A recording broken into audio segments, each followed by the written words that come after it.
Good to see you there. Disappointing network. Yeah, at the last minute, my phone just lost network. I don't know why. Yeah. Morning, everyone. Welcome to our webinar for today. We are now going to start the proceedings.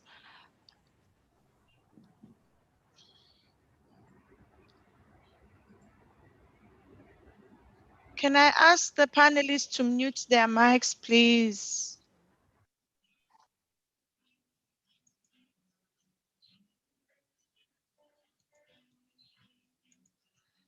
I'd really request that the panelists mute their mic. We are going to start now. I'm going to start with our house rules. I'm going to share my screen and I will hand over to Prof as our facilitator for today.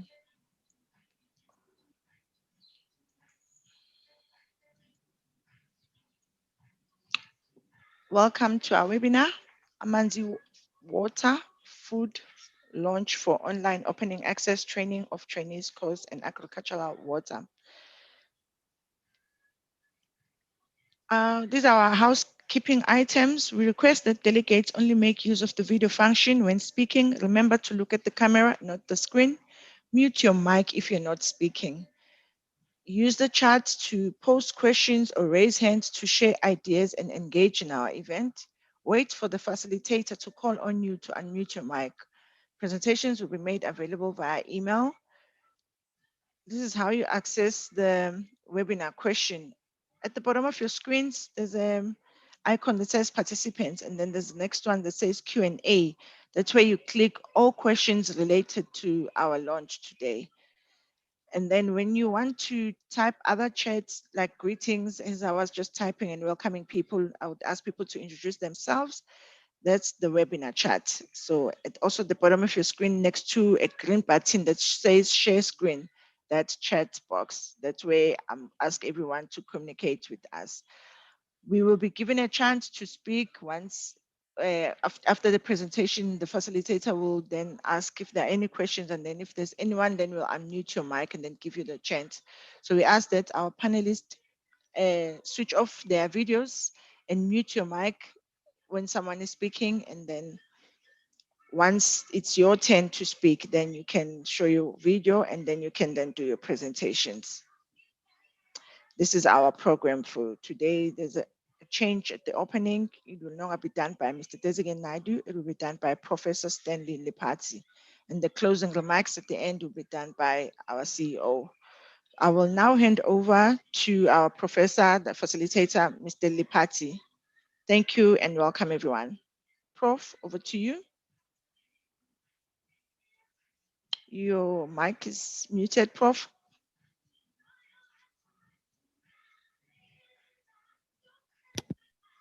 Good morning, colleagues. My name is Sylvester Mbandeli. I'm from the Water Research Commission. I'm an executive manager responsible for the water utilization in agriculture portfolio.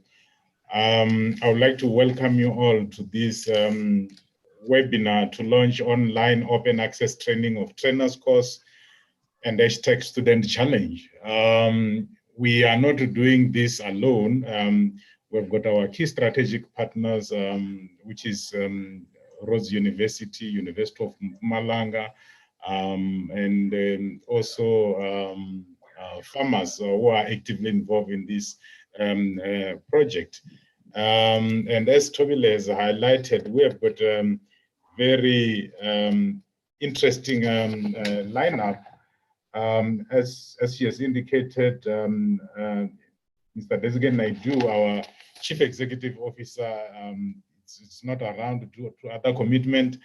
So Professor Stanley Lipatsi will do the opening remarks, and then followed by Dr. Sire Mabizela, the Vice Chancellor from University of Rhodes University.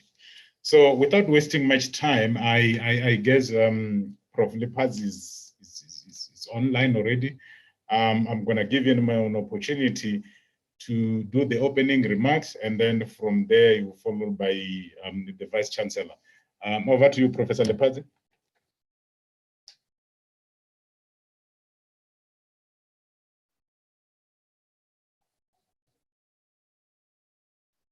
Tobile, is Stanley online? Yes, he is. He was on the other side. I just moved him to the side. Apologies for that, Stanley.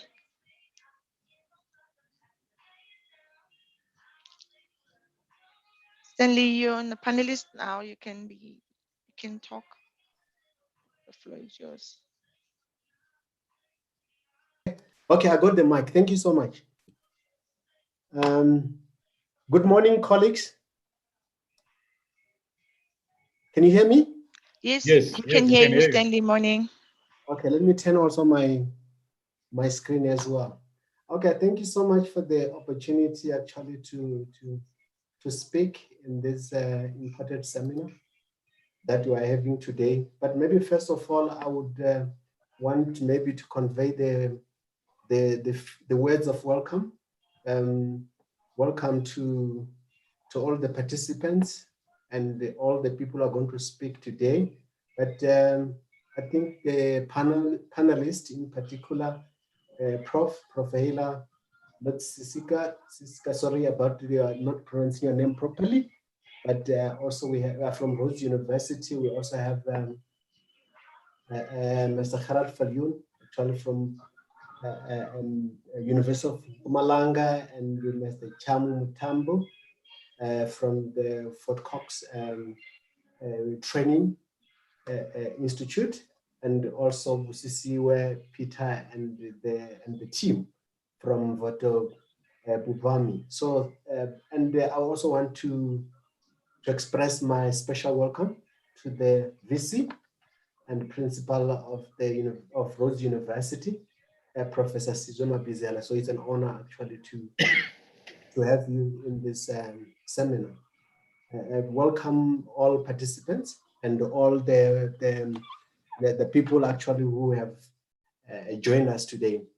But I would want to say some few words relating to this launch or relating to this program. It's actually water for food, but I'm glad that we have put our own South African,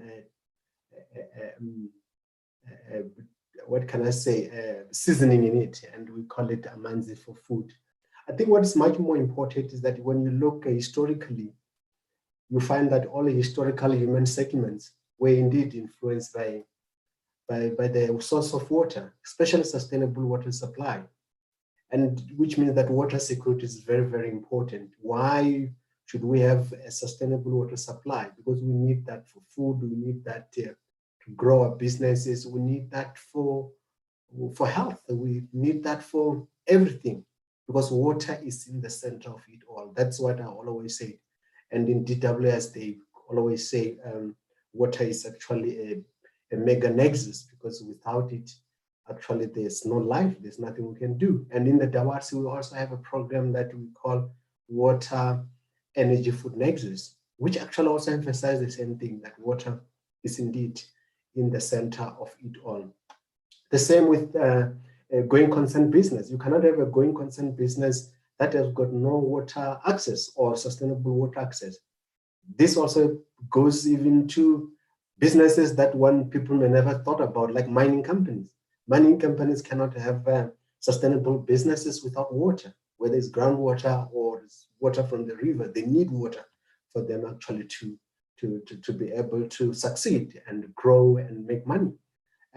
One of the examples is the city of Joburg. When it was established where there's no water, but they thought we need to get water for this city to grow. And Joburg today gets water from Lesotho, and the whole scheme, the Lesotho Highland Park scheme, actually was meant actually to sustain and make Joburg actually grow.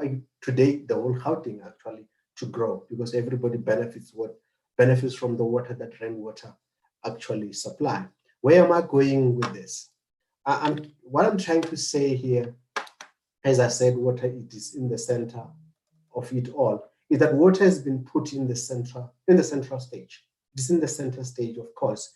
Even when you look at other issues that are happening around, or other programs that are happening. Another day I was reading about the space program, the space exploration program. When those scientists or those explorers actually get water, or any sign of the existence of water, they get so much excited.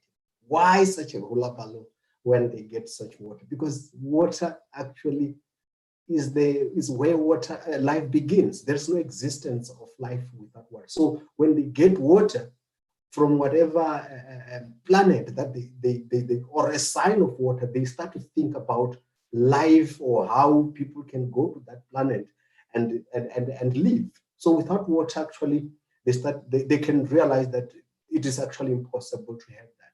So Amanzi for food actually is giving us that kind of perspective. I mean, informing us and also reminding us that we need actually to empower our farmers, especially the small-scale farmers, subsistence farmers that are now existing in a situation or in a space where water at the present, especially fresh water, is already over-allocated. So for them to exist and find their space for their businesses, for their farms, where do they get water? How do they really use the water that they really have? So that's why one has to think about the alternative water sources, the water harvesting technologies, the storage, the treatment of some of the sources of water is actually very important. And this program and the projects associated with that are actually helpful for those small-scale farmers and all those people are entering into the sector and they're finding the sector already without water or with such a water scarcity. And the climate change actually is making things even worse. But I also like the point that the conservation practices as well are thought about. The training programs as well are part of this because knowledge and skills are very, very important. And we in the Water Research Commission, we have established various kind of programs, various kind of thrusts, also to promote the efficient use of water, to promote the treatment of water that maybe was not really considered to be used even for agriculture, but we want to bring them into the agricultural space. For example, water from our wastewater treatment plants. We want to treat that, remove all the threats that may be in that water so that it can be used and brought into the production spaces, especially in agriculture. I've already talked about the over allocation of water. And to conclude this, colleagues, ladies and gentlemen, I want to thank the team again, the project team, and also my colleagues in the WRC and the organizations, including Rhodes University, actually for coming on board and partner with us in the WRC, and even with the Department of Agriculture, so that we can actually support the agricultural industry. We can support the sector so that tomorrow we can have food, because water security and food security, they're intertwined, they're twins. So you can't really have food particularly without water. So we need actually to always have water in the center of all this. So I'm convinced that this workshop will be a life-changing event, especially for the farmers, especially the young farmers, the young people who would want actually to have their livelihoods actually sustained through farming or through agriculture, and also the backyard gardeners like myself. Actually, we need actually to learn so that and we can use maybe the water from our rooftops and even how to store that, and we need to get training actually to be able to contribute in a meaningful way.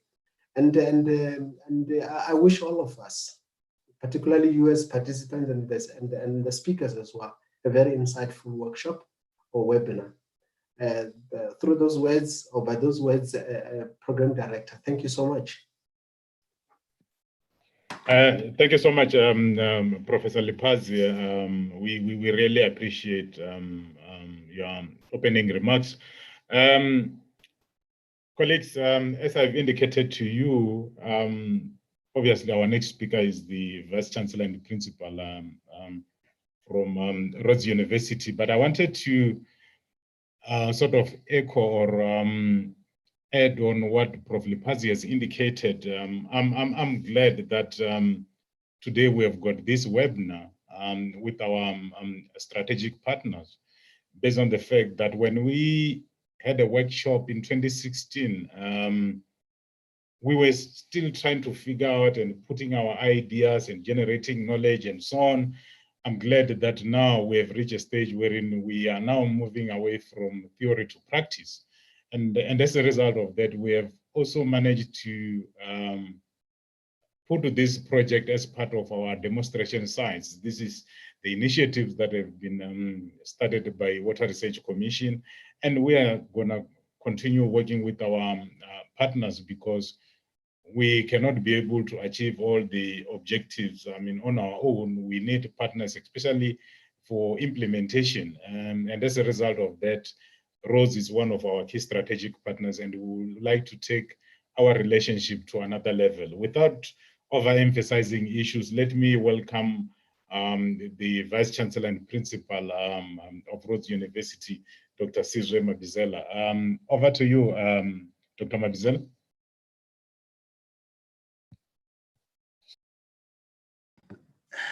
Thank you very much, Program Director.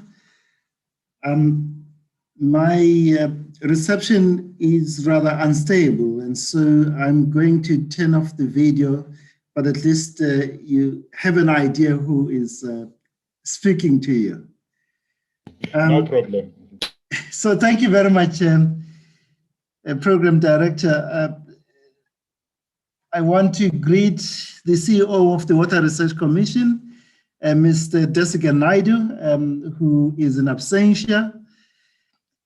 Our distinguished Professor Haila Lotsi Sitka, Group Executive Research and Development at the Water Research Commission, Dr. Stanley Lipatsi, participants and partner institutions, honored guests, ladies and gentlemen.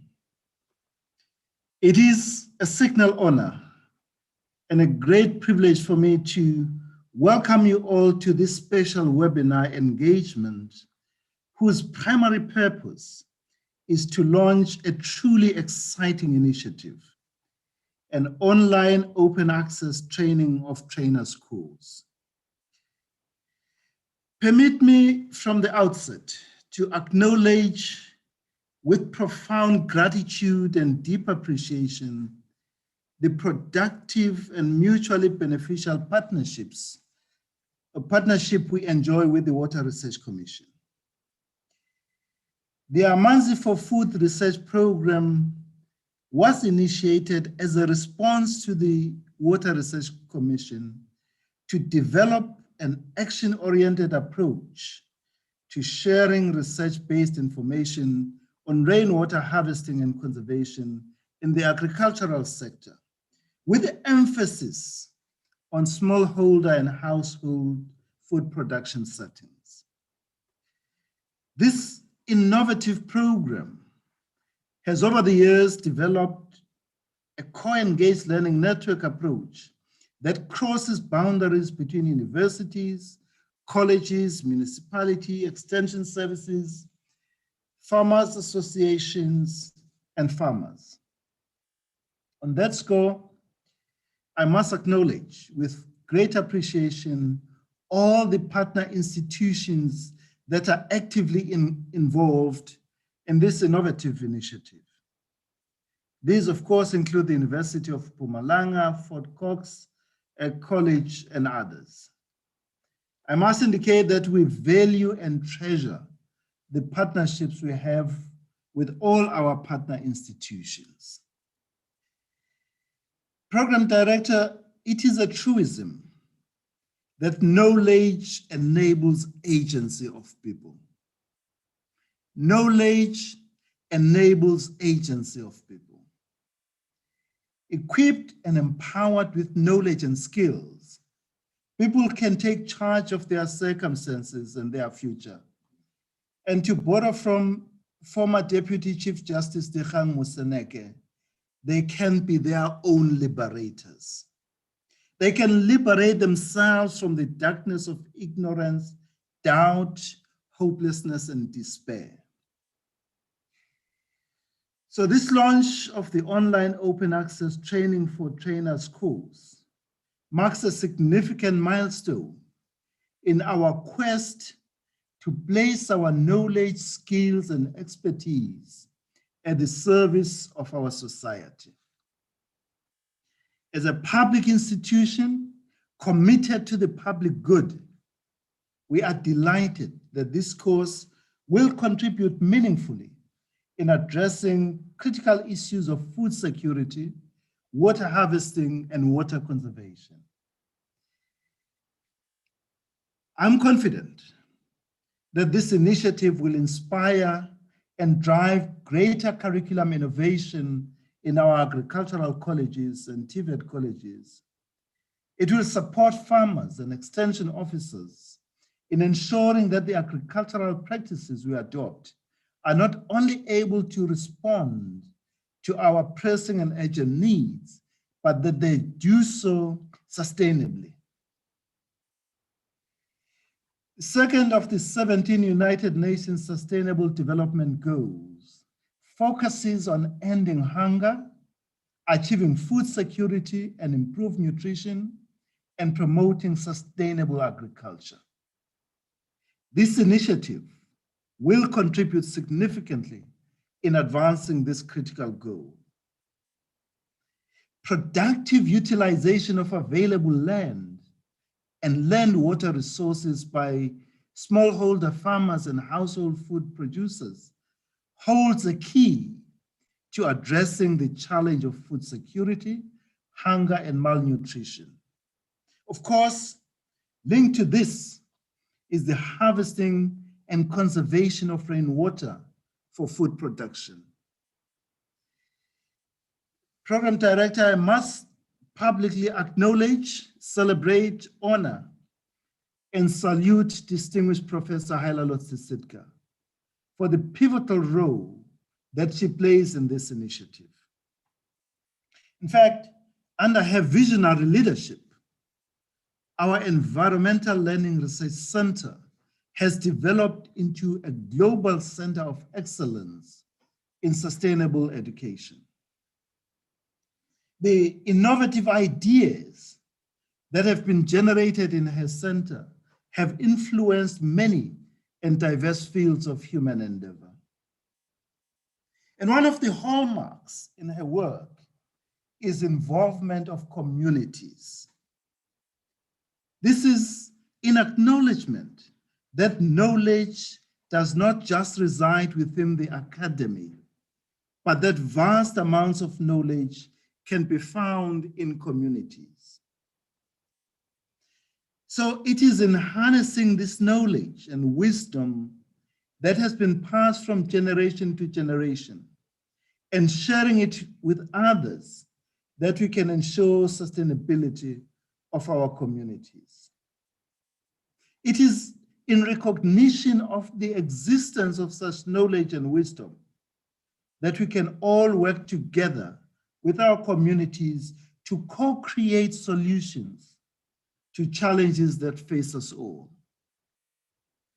It is only when we build collaborative partnerships with our communities and draw on the different kinds of knowledge that reside in our communities, and when we place our academic knowledge at the service of our communities, that our knowledge project can start to respond meaningfully and appropriately to the cause of building and sustaining a society of our dreams. I have no doubt that this online course will go a long way in achieving what it has set for ourselves. Once more, we are deeply grateful to all our partners, particularly to the Water Research Commission, for all that they have done to support the work that is done at Rhodes University with the partner institutions. Thank you very much, Program Director. Asante sana, enkosi ngiyaleboga ngiyabonga, ndolibuwa. Thank you. Thank you so much, Dr. Mabizela. We really appreciate your kind words. And as Water Research Commission, we really enjoy working with Rhodes University. And I do believe that, we'll continue strengthening this relationship. Yes, indeed, Prof. Lord Tsikachi is doing a very good work, and we do believe that this work needs to be shared with our communities. The products or the innovation that emerge from this project needs to be shared with the global communities. And if we put our hands together, believe me, some of the socioeconomic challenges that we are facing across the globe will be able to come up with strategic intervention. And I'm happy that WRC is prepared to give more support, especially when we are approaching the implementation phase. Gone are the days wherein we are going to generate knowledge and put it in our shelf. We would like to see practical results on the ground, and we would like to see our communities benefiting out of this, especially if we are planning to address issues related to food security, climate change, and water insecurity. So, Doctor, I know that, you are a very busy man, but if you are planning to leave, you are welcome to do that. And once again, on behalf of the WRC executive, I really appreciate your availability. Thank you. Thank you. Thanks. Colleagues, I don't want to spend a lot of time emphasizing issues. Our speakers are as follows. The next speaker obviously is going to be our distinguished Professor Ela Lotsisika. A presentation, it will be about moving from theory to practice, building agency for change within social learning network through activation of learning into practice. She is Rhodes University Sachi Chair in Global Change and Social Learning System. Prof, without wasting much time, over to you. Oops. Morning, Sylvester. Morning, colleagues. And yeah, it's lovely to have everybody on the platform. And thank you, VC, for such a wonderful opening, and also to Stanley. It's wonderful to be here today and to share this project with everybody. I'm going to just share my screen, and I want to give just a brief overview of the project to give everybody a sense of what we've been doing. And then towards the end of the session, I'll be launching the exciting initiative that the VC mentioned, which is the open access free online course that we've been building out of this initiative. But I thought to give you some background, and then we've also invited some of our colleagues and partners that have been working with us in the learning networks and in the partner institutions to share some of their experiences of doing the work on this program. And all of this is the background to the online course, and the online course will allow everybody to continue this kind of work together. So this is our project that we've been doing, Amanzi for Food, Water for Food, and we've been trying to develop a social learning network approach to knowledge dissemination and uptake in the agricultural learning system, as mentioned already, with a focus on small-scale farming and household food production. The focus is very much on smallholder crop farming and household food production, with an emphasis on women and youth farmers. And we'll be hearing from some of our leading farmers this morning as we go forward. When we started with this project, we had a couple of double-sided problems actually that we were trying to respond to. One is, of course, that South Africa is a dry land country. Most of our water resources are allocated already. There's little new water for agricultural development. Despite this, the National Development Plan has got plans for developing 500,000 hectares of new smallholder irrigation for smallholder farmers. But the question is, where will the agricultural water come from? And that means that we need to do more with less. And we also have to learn to do things differently in order to find and provide water or Amanzi for food. We also found in the local province, our province, the Eastern Cape, that there was limited water for smallholder farming in the rural areas of the Eastern Cape. Farmers were given back land, but no water access. The colleges of agriculture, we found, were favoring monocultural production and larger scale irrigation, and there was very little emphasis on the smallholder farmers in the curriculum. And there was a lot of knowledge available on how to harvest rainwater for food production amongst smallholder farmers. It was disseminated, but it was not being used. And this was the initial kind of, sort of, if I can call it, problem space that we all started to work into in the early days of this project, together with many of the partners who will be speaking to us today, some of them farmers, some of them college lecturers, and also participants in the learning network. So we started off with some background work to look at this problem of knowledge flow, and we realized that there's a very strong tradition which was called the research, develop, disseminate, and adopt approach, which is a sort of linear knowledge transfer approach. And we discovered through a lot of research that this approach doesn't really work very well. So we had to look for another model. And so we tried to get more of a systemic model, a more of a relational model, and a model that links policy, practice, science, and training together, rather than seeing it as a linear one-way flow. And so what we've been trying to do in this project is to really look at this more complex system of knowledge flow and see how knowledge is shared and used in our farming communities. So we started off with these two sets of WRC materials, which had been disseminated, but it was discovered that they were not being used. And we realized that this is actually a wider problem, that there's so much knowledge that is being produced in the world, but very little of it is being used. And that's despite the fact that it's incredibly useful and important knowledge and can be very empowering to support new practices and to assist farmers and communities. So the WRC, after a while, also asked us to work with more materials. So we worked with more of the materials, some of them very useful knowledge on grey water, for example. I know Mrs. Peters, who will be speaking to us today, she's been using some of that material, leafy vegetables and other rainwater harvesting and conservation practices. Aquaculture was used quite widely up in some of the extension services in Mpumalanga were interested in, and so on. So we discovered that there is a lot of these materials, available knowledge that is of interest to farmers, but of course, how does one make that more accessible? And also, how do you activate this knowledge into use in the context where there is already knowledge working amongst the farmers? So one of the things that we did early on was we tried to look into these materials, and we developed what we call the navigation tool, which helped everybody to see the useful knowledge around the practices in these materials. And this is like a sort of like an indexing guide, practical index guide, and we use this to assist people to make decisions as to what kind of rainwater harvesting conservation practice would they like to use. So for example, they may be interested in grey water harvesting, and then we kind of given an outline of where they can find more information on grey water harvesting.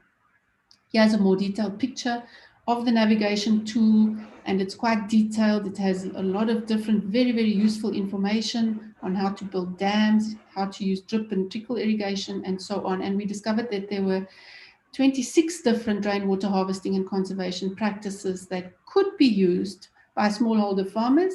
And when we started our research, we found that very few of these practices were actually being used. So there is potential then in this new knowledge. And that's what the rest of the program was all about, was to unfold the potential of this new knowledge as it became useful to farmers and communities.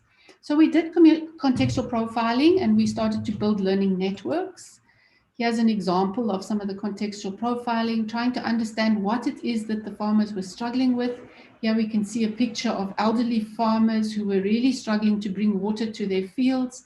They were having to carry it in buckets on their head from a dam quite far away, and they didn't have support really.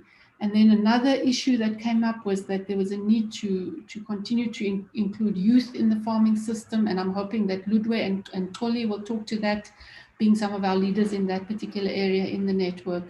And so we've been trying to really understand what it is that farmers are struggling with, and then to bring knowledge to that space, to make the knowledge useful in response to challenges that people are experiencing.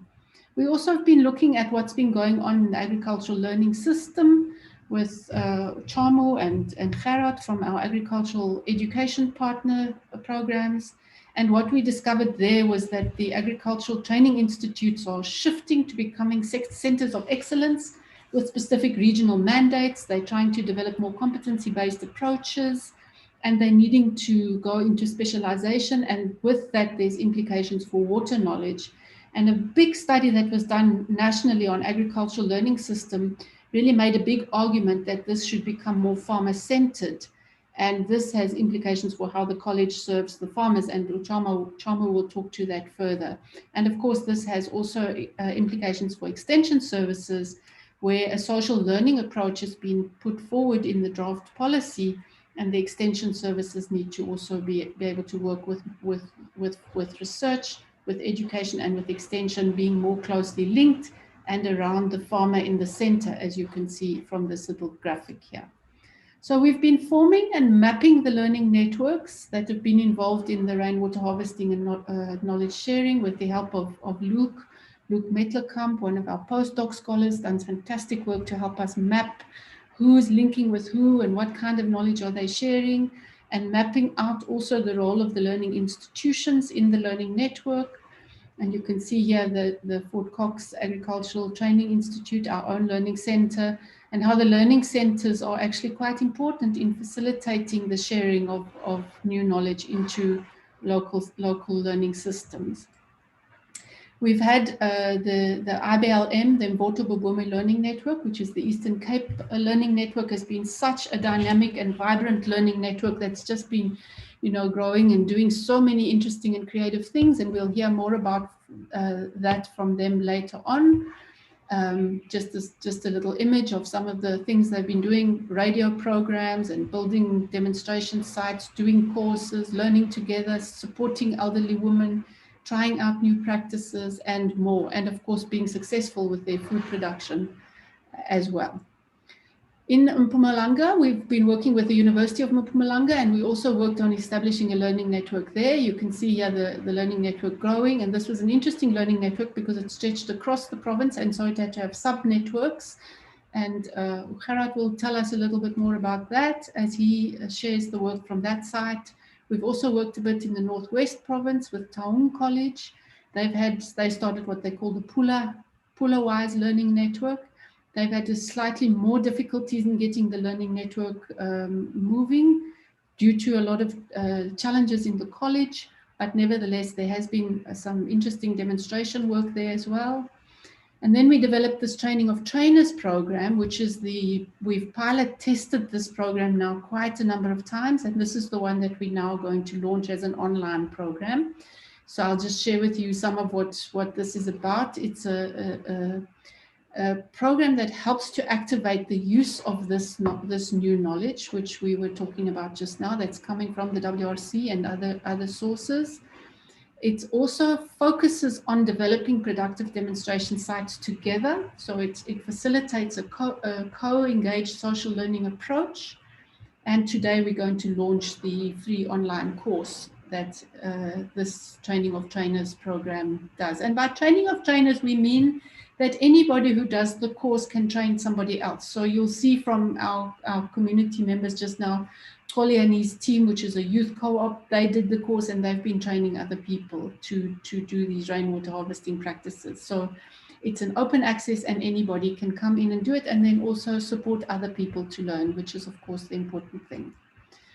So one of the things that we do in this course is we analyze these WRC materials to see which practices could be the most useful for the communities, depending on their situations, what they're wanting to do, what technologies they have available to them, and so on. So we use that navigation tool to do that. And this is very important for translating knowledge into practice, as Sylvester was mentioning just now. Here's just some pictures of the certificate course of the Eastern Cape Amanzi for Food Training of Trainers graduation. I think if my VC is still there, he'll be happy to know that this was a certificate ceremony where we had farmers and college lecturers and university academics all getting certificates together for learning together how to change practice in our local environments with the Rhodes University and WRC certificates. This is the Mpumalanga Training of Trainer certificates that we handed out at the University of Mpumalanga Water Symposium, which Gerard is our main partner there, was organizing a fantastic water symposium, which we held over 2 days. And the course participants here presenting the outcomes of their projects, their demonstration projects, and then getting their certificates, as you can see over there. So the productive demonstration sites are very important to this initiative, and the course is structured to support people to develop those. And a productive demonstration site means that one develops a demonstration of a rainwater harvesting and conservation practice in a space where you can productively grow food. So that can be in the college grounds or in community or in a family garden, or even I think Stanley was saying even in his backyard, we could have a productive demonstration site there. So these are some of the productive demonstration sites. I'll let the farmers actually share their experiences of these with you. I'll just show them very quickly. And these have been expanding, many more demonstration sites. We'll hear more about those just now as we listen to our farmers. But one of the important things that we've also done is used social media to try to share experience and knowledge. And this is our WhatsApp group. And you can see the very active sharing of knowledge on this WhatsApp group and sharing of experience of these productive demonstration sites. And this WhatsApp group has been going now for 5 years, and we'll hear more from our colleagues as well about that. We've also used radio programming. We'll hear from Live about some of that work. We've also been working with cross-sharing. There's Uchamo going to Mpumalanga, where we've been training across sites. We've been working with newspapers, and the newspapers have been publishing some of the work, just to extend the social learning and to extend the reach of the knowledge that has been shared, and also the work that the farmers have been doing. We've also, one of our recent innovations, thanks to Luke, has introduced mobile journalism training, which he's been working on with some of our very creative farmers, and I think Ludwe will share with us a bit about that, using mobile journalism to share knowledge and also productive demonstrations that people are engaged in. And here's some of the beautiful photographs that Luke took of that training where the farmers doing the mobile journalism work together. Unfortunately, that was cut short a little bit with the COVID-19, but nevertheless, it's still been very generative during the COVID-19 period. And I think Ludwig will tell us a bit more about that. We've also been involved in trying to scale this work, getting involved in policy, monitoring, and evaluation. So I think overall, we're trying to make sense of this new model of learning, social learning model, to activate knowledge uptake and use, and to try to share that more widely with others so that other forms of knowledge can also be shared and used in the same kind of way. We've made a curriculum innovations booklet that we've just about to finalize, and also learning network guidelines so that other groups can start learning networks, and so that other curriculum innovations can emerge from the experiences of this initiative, especially with a farmer-centered approach to curriculum innovations. We're developing a knowledge dissemination evaluation framework, how to evaluate the work that we've been doing in sharing knowledge. We've also been doing some academic papers. My VC will be happy to know, to share this into the academic world as well. And then also into the policy arena. And here we can see Mrs. Peters, you'll hear from her just now, presenting one of the WRC books to the MEC in the Eastern Cape Province. We've been also wanting to work more closely with the agri-sectors, working on green skills and on vocational education conceptualizations more generally with some of our other partners. And then I just wanted to end my short presentation here with a huge thank you to this massive co-engaged research team that has been working on this. So Dr. Mabizela earlier said that, you know, he was giving me the accolade, but it's not me that gets the accolade. It's this incredible team of people that have been working together now for quite a long time, 5, 6, 7 years, that have been making this work what it is. And especially a special just note to the late Tichaona Pesanaya, who was leading the work and was a great friend of all of ours, and Chamu, who was working closely with Tich Lawrence and Jonathan Dennison, Kim Chisala, Chris Pindi, Katrina, Wilma, Lieve, Patience, more and more people who've been involved in this project. And we'll be hearing now from some of them on their experiences and some of the things that they've been doing and learning in this process. And then after that, we'll officially launch the new online course. So thank you very much, Sylvester, from me. I think we can now move to the rest of the program. I think we'll have our curriculum innovation presentations next, and then after that we'll have some of our farmers who'll be sharing their experiences of the Training of Trainers program. So thank you from me. Thanks, Prof. Maybe before we take, the next presentation, Tobile, please assist me here. Is there anyone who has got a burning question? Directing that question maybe to Prof. I'm prepared to give you at least 2 minutes. No one at the moment, Prof. Questions or comment or whatsoever?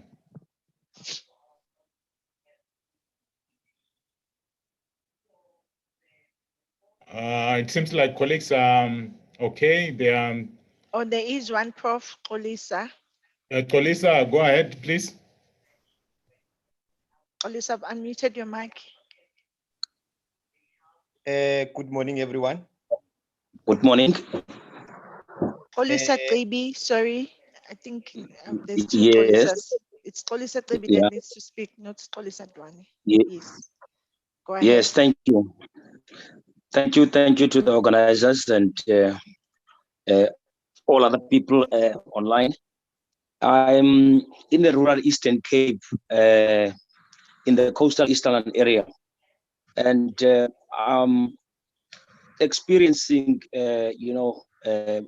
quite the impact of lack of water for our gardening and also our fields, as it has been demonstrated here. My question is there any kind of a system or service provider that can be able to assist us to lay out the infrastructure, and also what kind of assistance can you get for infrastructure for those who cannot afford things like organizing their own food garden production programs, like those people who are here in our villages who have their own small gardens and they're producing and they're selling. Okay, thanks, Kolisa, for that. Prof, do you want to respond, or anyone maybe from your team would like to respond? No, I can just say, Kolisa, the process that we've been supporting very much has been around the knowledge, but I think you're right that we also need to look more into the infrastructure side of development, and perhaps we can have a discussion with the WRC, around that, and maybe look at some partnerships with the Departments of Agriculture and others who have the mandate to support infrastructure development. Yeah. Link Okay. up. So Sylvester, this is something we can take up as we move into the next. I think it will form part of our discussion. Outside this session. Thanks for that. Tobile, is there any hand? No. If nothing, let's take the next presentation on curriculum innovation, shifting to farmer-centered approaches to agriculture training with water collection, storage, and use productive demonstration sites. It's going to be done by Fort Cox Agriculture College and Forestry Training Institute, and Mr. Chamo Matombo and the University of Mpumalanga, Mr. Gerard Viljoen. Colleagues, over to you. Thank you.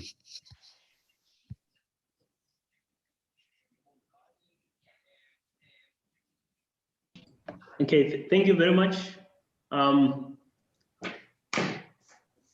I'm not sure if I'm supposed to share the screen from my side.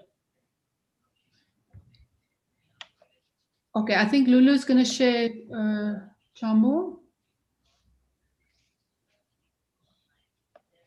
Okay, all right.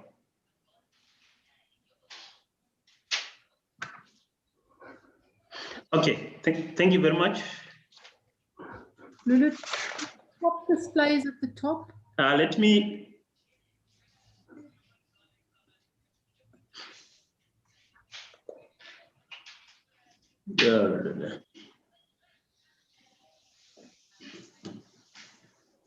Lulu, if you just press that button, swap display. Okay, I think that's enough.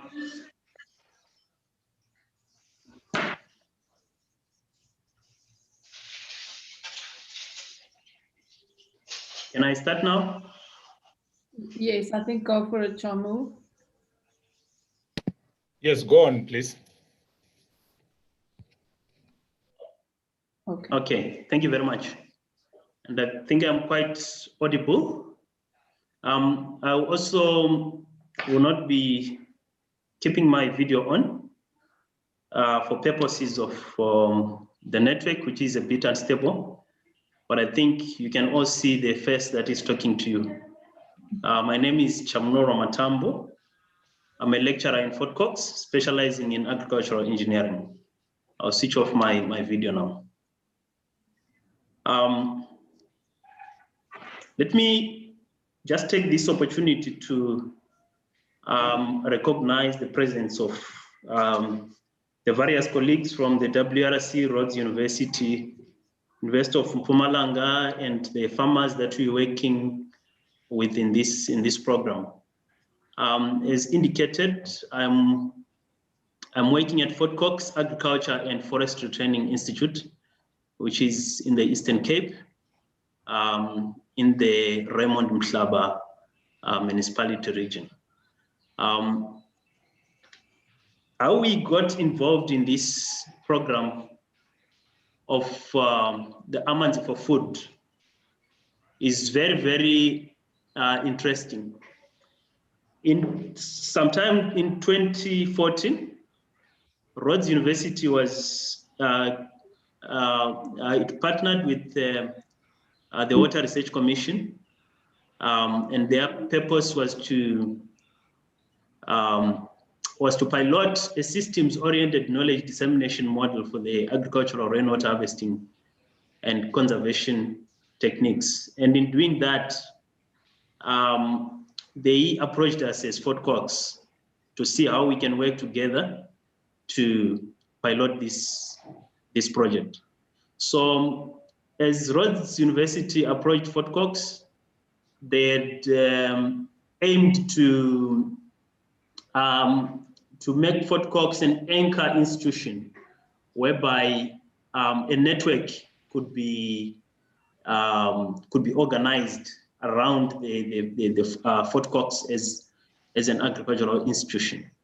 And we were available, and we took the idea, the proposal by the horns of real determination, and we managed to partner with Rhodes University. Then together with the farmers from the local communities, we formed the IBLN network, which is the Imvoto Bubomi Learning Network. Imvoto Bubomi Learning Network simply means that in Xhosa, if you're to interpret it, water is life.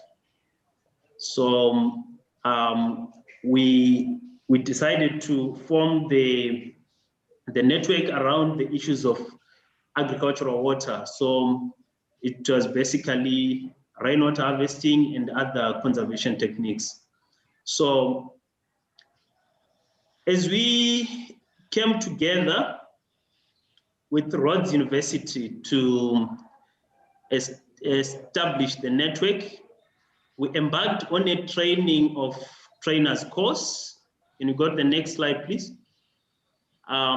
The training of trainers course was meant to equip members within the IBLN network with the knowledge and skills for them to be able to harvest rainwater for agricultural purposes. And what eventually happened was that as Fort Cox, being an agricultural institution, which is also in the training space, whereby we could see that the knowledge that is being shared within the Imvoto Bubomi Learning Network was quite relevant to the Fort Cox curriculum. We then decided to adopt some of the rainwater harvesting techniques into the Institute's curriculum. And as we speak right now, we have got about 3 courses that have incorporated rainwater harvesting and conservation content, namely the irrigation principles, the soil and water conservation, vegetable production. These are courses being taught in Fort Cox right now, whereby we've incorporated a lot of the rainwater harvesting and conservation content. And I would also want to mention that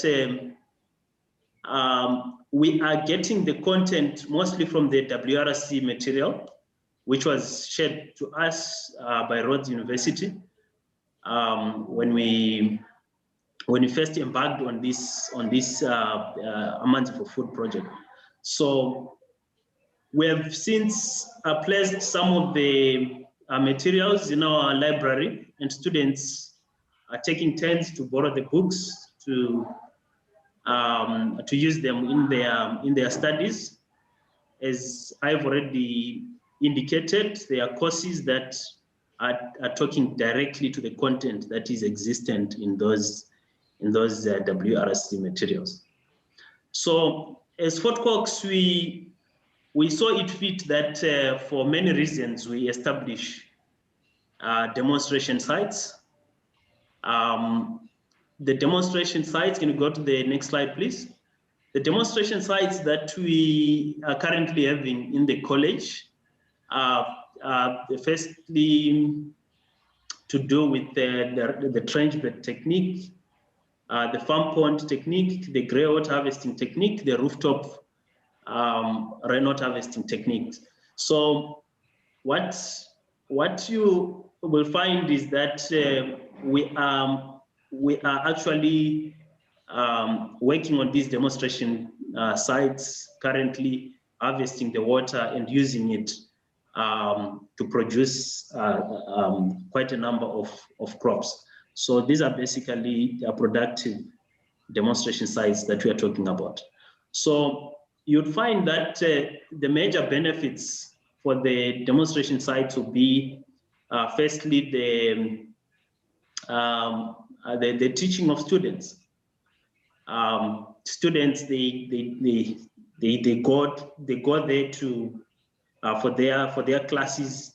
They learn a lot. They do some experimental projects, some small research projects, but also community members who visit Fort Cox, maybe during an IBLN meeting or anything like that.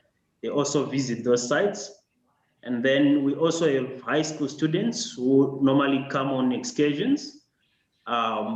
We take them through the demonstration sites. Then also visitors from outside. In January, we had international guests that we hosted here, and we took them through just to show them what we are doing in the rainwater harvesting and conservation space. Can you go to the next slide? So you will find that that is one of the ponds that we dug in Fort Cox using a TLB, and it carries about 100,000 liters of water at a time, and we're using that water to irrigate crops that we grow around the pond. Next slide, please. We also, I'm sure the system is a bit slow there. We also have other techniques that we have implemented around the college.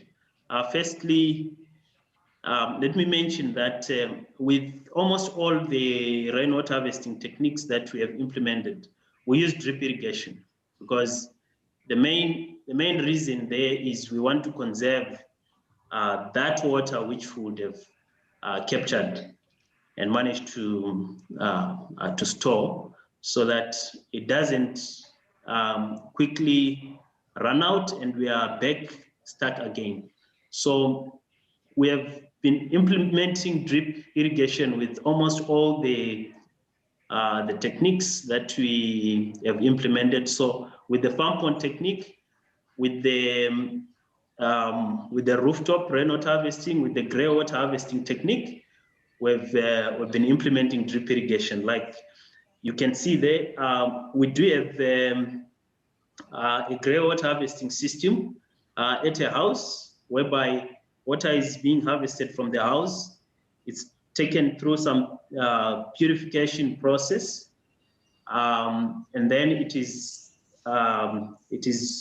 used to irrigate a small plot that is close by using drip irrigation. Also, the rooftop technique in the next slide.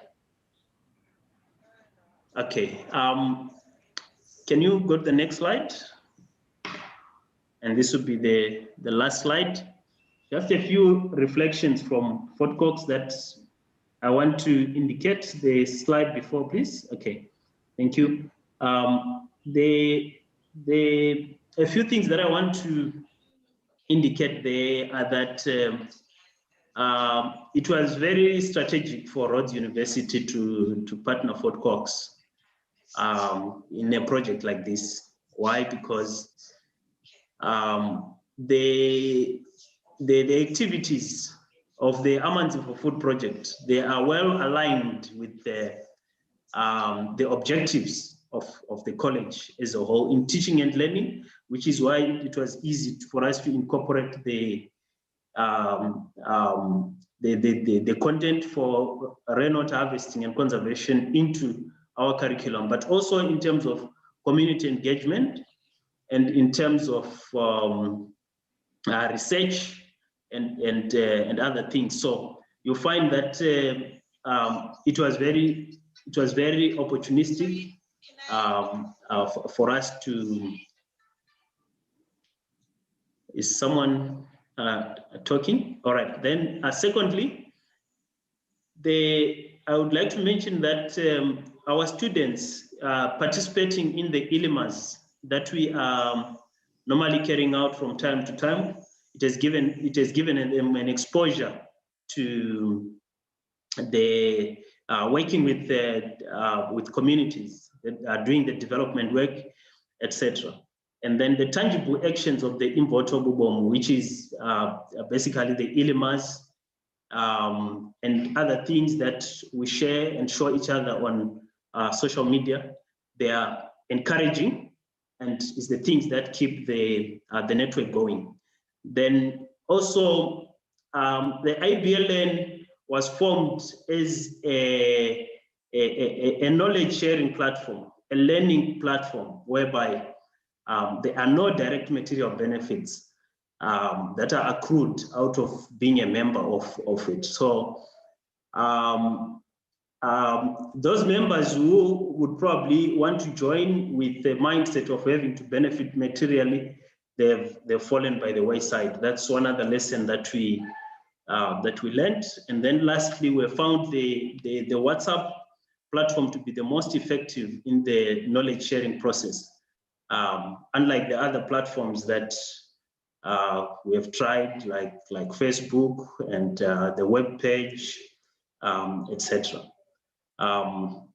This brings me to the end of my presentation. Thank you.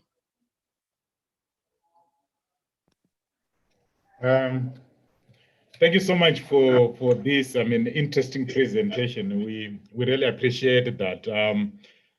I do believe that, Gerard is also gonna, share his presentation. Am I correct, Gerard? That's correct, yeah. Okay. Unless if maybe somebody who has got a burning question, I'm prepared to give you just a minute to ask that question. Is there any question? Trovile, is there any hand? I can't see it from my side. There's no hands up. Okay, that's fine. Thanks, colleagues. Let's have a presentation from Gerard. Gerard, over to you. Thank you very much. Good morning to everybody, and it is a privilege for us to be part of this presentation this morning, the webinar. Also, I'm recognizing everybody present and all the officials. From the University of Mpumalanga side, we got involved into the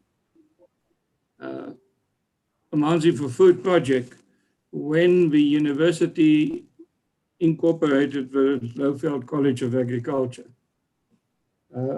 From there, the relationship started earlier with the, let me just try, yeah. It started with the Lowveld College of Agriculture, and when the college was incorporated into the UMP, it continued.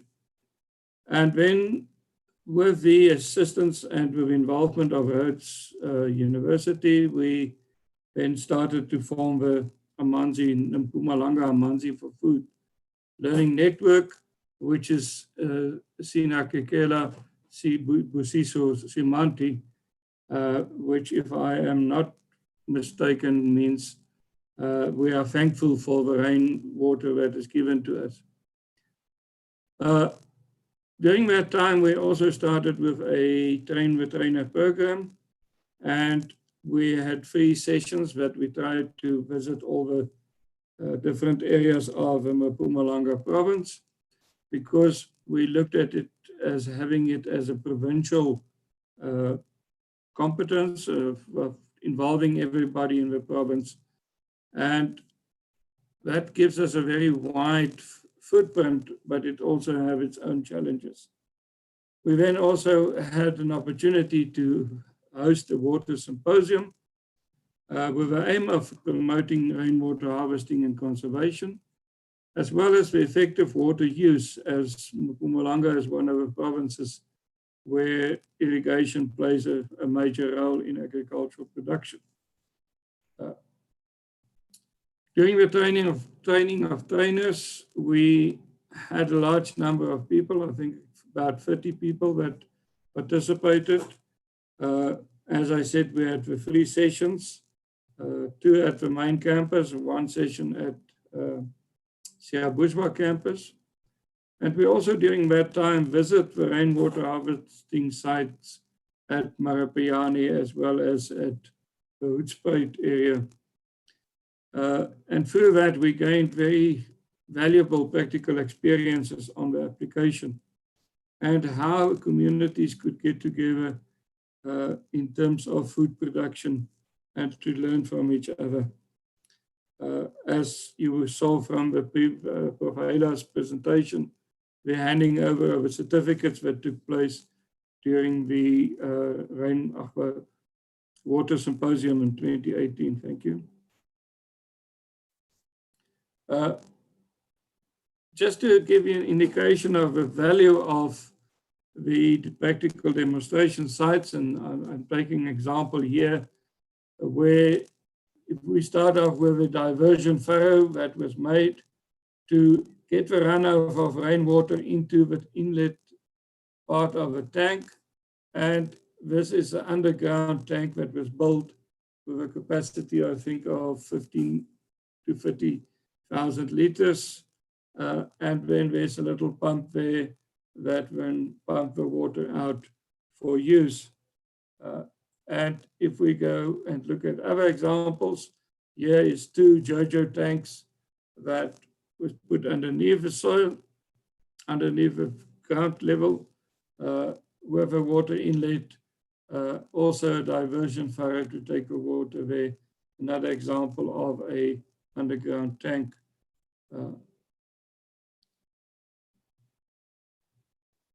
The question is, now that I've collected the water, and I always say the good Lord do all the hard work by giving us the rain, we collect it on this side, what are we going to do with it? We need to use it for household purposes. We can use it for production of vegetables and other crops to ensure food security, but it can also be used to support the underground water. And if we look at the developments at UMP to promote the rainwater harvesting and conservation, We are busy with a collaboration between the TVET colleges to incorporate rainwater harvesting and conservation into their agricultural curriculum. Because I think that is an important part for us to start there also at that level, at the NQF 3 and 4 level, to make sure that the young people are aware of the importance of rainwater harvesting, as well as the way that they can use it to fend for themselves and to make sure that they can produce their own food. At the university, they started this year with the construction of an irrigation lab, a facility that will be used for teaching and practical experience with regards to irrigation and other practices. And we hope that it will be completed by mid next year, mid-2021. There's also, they start to think about, and there's consideration for future development of a diploma in irrigation. Aim there is about 2025. And then what we also need to consider is the development of, and the development and operation of rainwater harvesting demonstration sites on both campuses. And one campus is at Siabuswa and the other one is at Nelspruit, Mbobela. The reason for the development of the one at Siabuswa is where we train educators so that they can get the experience of using rainwater harvesting. They look at food gardens, and that can then be spread to other schools where they're going to go, and they can also then increase the footprint. We also signed an MOU with collaboration between Komati, Usutu Catchment Management Area Agency, as well as the Department of Water Affairs. And there again, also we are looking at how can promote the rainwater harvesting. In the curriculum itself, the third year students in the agricultural diploma must, in their assignments that they fill in for assessment, pay attention to rainwater harvesting, specifically when they are on farms where there's no irrigation. In the postgraduate diploma of agricultural production, rainwater harvesting is taught as a component of water conservation, innovations and initiatives, and sustainable agricultural practices to promote efficient water use and the increase in crop yield. We also have a short learning program to promote rainwater harvesting and the effective use of it. And we aim to expand programs to schools, care centers, and community gardens. And through the continuing education services, that's my unit where I'm responsible for, we are looking forward to hosting future water symposiums, as well as these training programs that we are talking about. Just a quick word on practical demonstration sites. If we look at the practical teaching and the experience through learning by doing, we look at the development of the cognitive part, the head, the competencies of the head. We look at the emotive part, the competencies of the heart, and we look at the skills, the hands, and this all is there to enhance deep learning. And practical demonstration sites therefore provide an excellent way of assessing new techniques or methods under familiar circumstances and to provide learning through practical experience. It provides active evidence of the effectiveness of rainwater harvesting because people can see it stimulates thinking of new possibilities. If we just think about what people heard today, what new possibilities is created by that.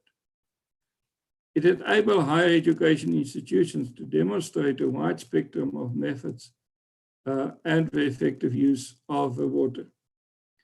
It can also be used, and it should be used as a training and research venue to promote rainwater harvesting and conservation. There's lots of work that can be done. For instance, how much vegetables can I produce when I have a 2,500 liter JoJo tank in my yard? Then what can I do with it? There's some examples of effective use of harvested rainwater. As you can see, is lovely vegetables. The tower garden here at the bottom left. Some structures, built structures that you see at the top left, and then the spinach that is all irrigated by rainwater harvesting. Rainwater, sorry. Here's the example of the posters that people were doing. As you can see, there is from the inactive student group, the Inhlanzeni North, Inhlanzeni South, Gertsibanda, as well as the in Mpumalanga Education Learning Group. And next, the student involvement. We are trying to incorporate rainwater harvesting through service learning projects, and that is something that will get greater momentum in terms of service learning, because it is a new way of getting students to be involved in community engagement, but also through that learn actively in what we're doing. The student projects regarding food production, our Enactus youth group is very active with that. And as you can see from the picture there, students that assist with the establishment of food gardens during the Mandela Day activities. Busy here with a tire garden at the SOS home. In terms of research and development, research on effective use of rainwater harvesting. As I said, what is the means of practical to the households? How effective can we use it by the smallholder farmers and the commercial farmers? Jamo talked about drip irrigation. What is the possibilities of that? How can commercial farmers, and there's a big move in terms of conservation farming and conservation practices to retain the rainwater, not to let it run off. And also possibly what is a cost-effective, easy to operate hydroponic system for households, which can then be able to create or to produce your own food. If we look at the lessons that we learned, first of all, I must say it was a great experience for myself, and it is still a great experience to work with Prof. Hela and her team. A lot of things that we learned, different ways of thinking, but the value and the necessity of rainwater harvesting is to make food production available to every household. Because a lot of people will say to you, we don't have water, we can't produce. But if you have a house, you can have water and you can be able to produce. The regular communication and support is very necessary in the learning networks and between the learning networks. Therefore, I think an annual get-together or symposium or webinar like we're doing today is something that's very necessary. Also, smaller groups that are more active, and it should be encouraged, and people should be able to form those smaller groups. There should be regular feedback to members in the network. The formation of partnerships is critical. The partnership between Rhodes and the other higher education institutions is a good example, as well as the partnership between Rhodes and the Water Research Commission. We need to be able to get those partners in place, otherwise we will not be able to produce. Financial support from these partners or support for training initiatives and facilities. Communication networks, we need to send out the message so people can hear about it. And then the importance is sustainable production in the specific environment. If something is not sustainable, it is not worthwhile continuing with it. Thank you. That is my contribution. Thank you very much, and thank you for this opportunity. Thank you so much, Gerard. That was very interesting presentation. Colleagues, I'm aware that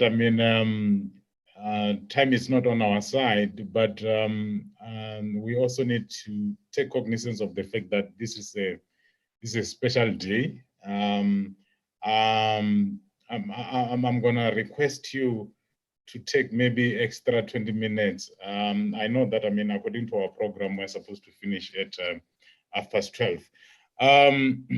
Colleagues, are there any questions or comment? Any burning questions or comment? I'm prepared to give you at least a maximum of 2 minutes.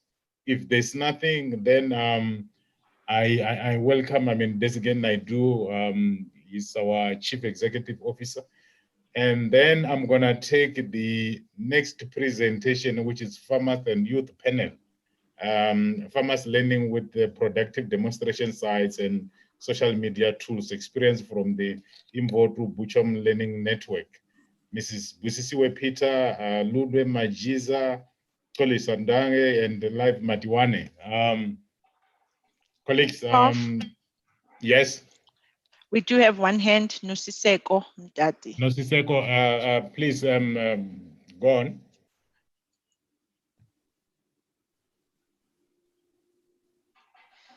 You're unmuted, Nosiseko.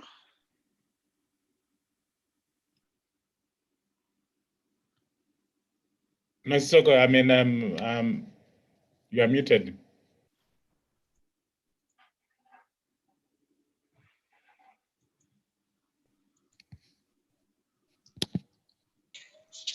Hello. Sorry, Prof. That I'm listening on my device, so it's like a pocket dial.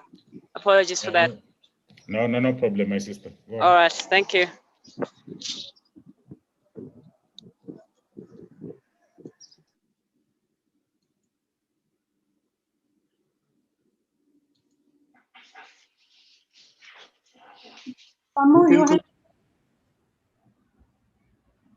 Chamo, did you want to say something?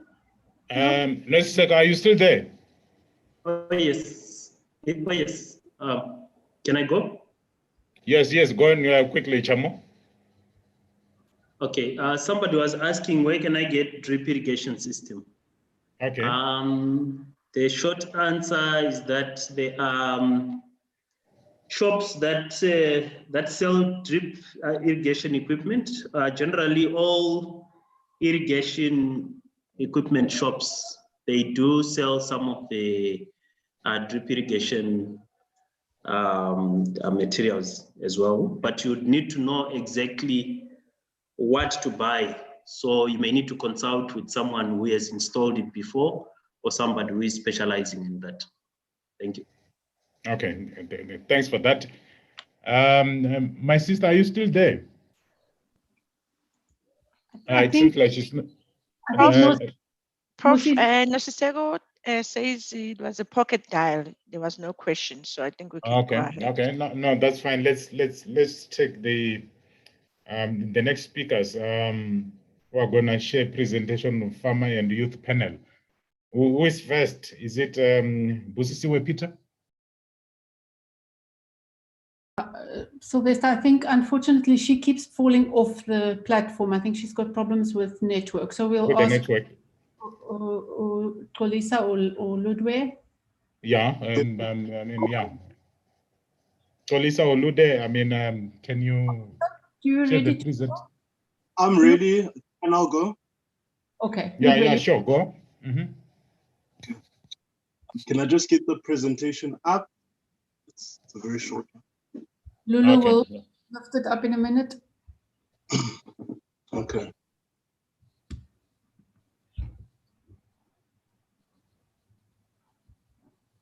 Okay, good morning, everybody.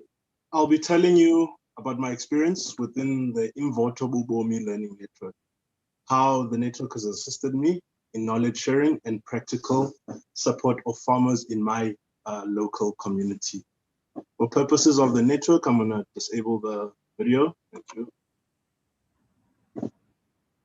Okay, so my name is Uludwe Majiza. I'm from a village called Kubiso in the Eastern Cape, which is at the upper catchment of the Keiskamma River. I'm a permaculture practitioner, my key focus being teaching, small scale and subsistence farming, and designing food growing spaces while preserving Mother Nature's resources. I'm also fortunate to have an extensive IT background where the main focus was on disadvantaged schools by bridging the gap between the haves and have-nots. Having relocated from Cape Town back to my roots in 2019, last year, to pursue a farming career, I somewhat seemed like a headless chicken. I was actually all over the show, and fortunately, as I'm still, still under 35, part of the youth, I had all the energy to burn. But I was recruited by an IBLN member.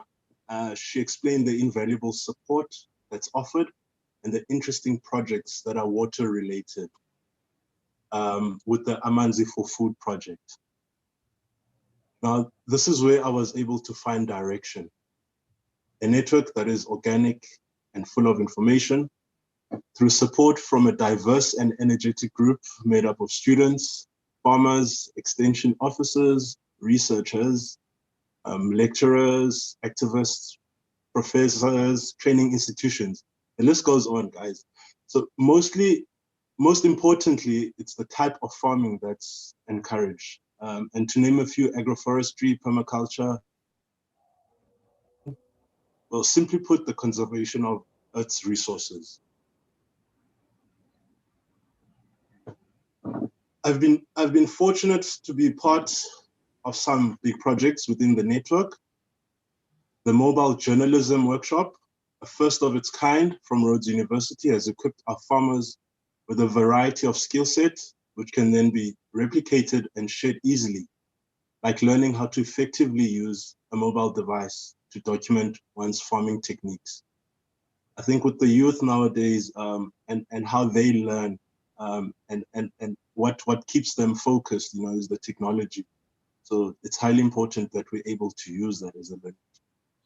And then just before lockdown, this was immediately followed up by Citizen Journalism Workshop through Food from Zanzi, also arranged through IBLN and Rhodes University. This was also first of its kind in South Africa, and now our network members have the ability to write their own stories no matter where they are. And you know how it is when you are in the villages or in your small corners, you don't really get the opportunity to have a voice, or when you do have your voice, it doesn't really, reach out to too many people. So this gives our farmers and our youth that benefit. We've been able to teach other farmers about natural resources and how to manage them. One of the key elements is providing the learning materials and workshops in their home language. So that language barrier, fortunately, we've been able to overcome that because we are able to provide the training with the material in their home language, which is isiXhosa here, where I'm based. So to the WRC, please continue the work you are doing. The impact is evident. Thank you very much. That's my presentation.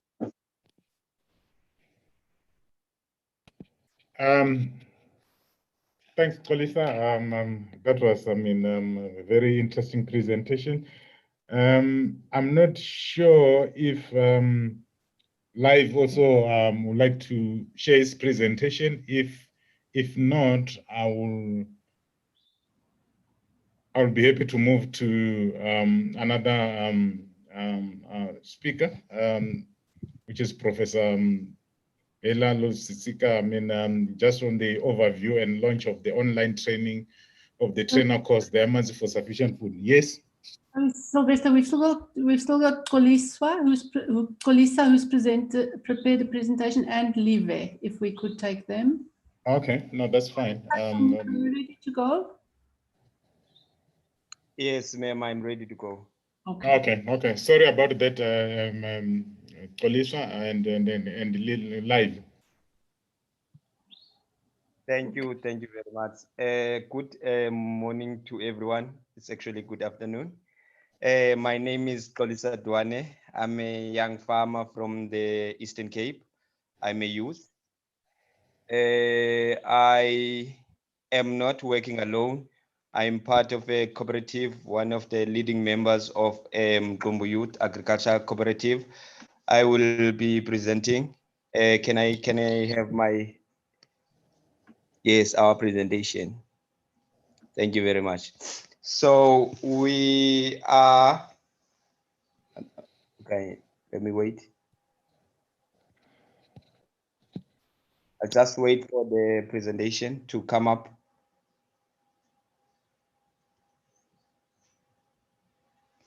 Apologies about that. I'm just trying to source your presentation.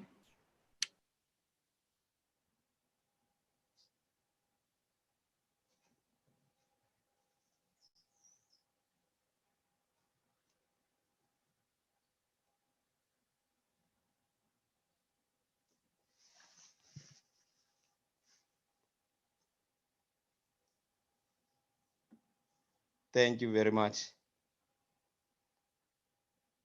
Yes. So we are part of the Imvoto Bubomi Learning Network as the Mkumbu Youth. So to us, the trainers, the TOT, because it came at the right time to the right people, people who are hungry for information with the Water Research Commission information and the Imvoto Bubomi Learning Network and the Amanzi for Food program. So to us, it was something very, very new, and it was something very enlightening. Next slide, please. So we were a cooperative who is a farming cooperative. So before the TOT, we used to do different kinds of farming practices, but the course, it allowed us to broaden our view. We produce agricultural product. We're creating our own employment, and for others, for food security and economic as well as agricultural skills. We do also feeding scheme. We do agroecology training, and we are in the process of doing a resource center as well. Thank you. So we used to do a lot of monocropping before the TOT. As you can see, we would have one big garden full of cabbages only, one garden full of spinach, other garden full of onion, and so on. So on meeting the IBLN team, we noticed that we need to do a little bit more of mixed cropping and not much of monocropping, and we decided to change because we once had a disease that infected the cabbage and infected the whole garden, so we lost almost our whole production. We had to sell for less. Thank you. So we decided to transit from monocropping to mixed cropping using the skills and skills that we learned from the TOT. So when transforming, we still managed to take our market with us, producing quite good number of vegetables and good quality as well. As you can see, we are busy right now. We are harvesting for the market. We do quite a bigger scale, but it's not big. We're still small scale, but we have kind of a bigger land. So these water practices, we say they can be done on a bigger kind of scale. Thank you. So during and through the TOT, we managed to implement much of the information that we learned there. So we got a lot of information with the water harvesting and conservation techniques and how the agricultural and water use homestead garden systems work, how to improve rural livelihood through gas generation using livestock manure and rainwater harvesting.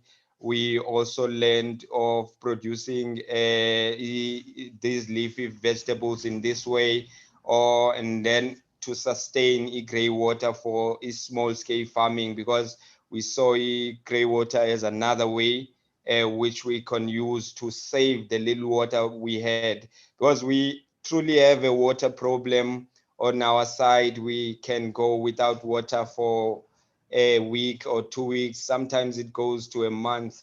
So this training, it came to us, and it sort of like it helped us a lot during our dry seasons and when we did not have tap water at all. Thank you. So we started after the TOT to work with different kinds of people, sharing the information. Of course, we were working with the scripture that says freely give, because freely you have received. So we went even to the Transkei, spending the information. Of course, as you can see on the pictures, we did part of the Eastern Cape, and we met quite great people on the way, and we had great experience of people who are doing great things with different practices, especially in the agroecology field. And we're also doing some work in schools. We saw that these people, they know some of these practices, but they had neglected them, but we managed to revive them, especially here in the Eastern Cape. So yes, we managed to meet quite a lot of good people. Thank you.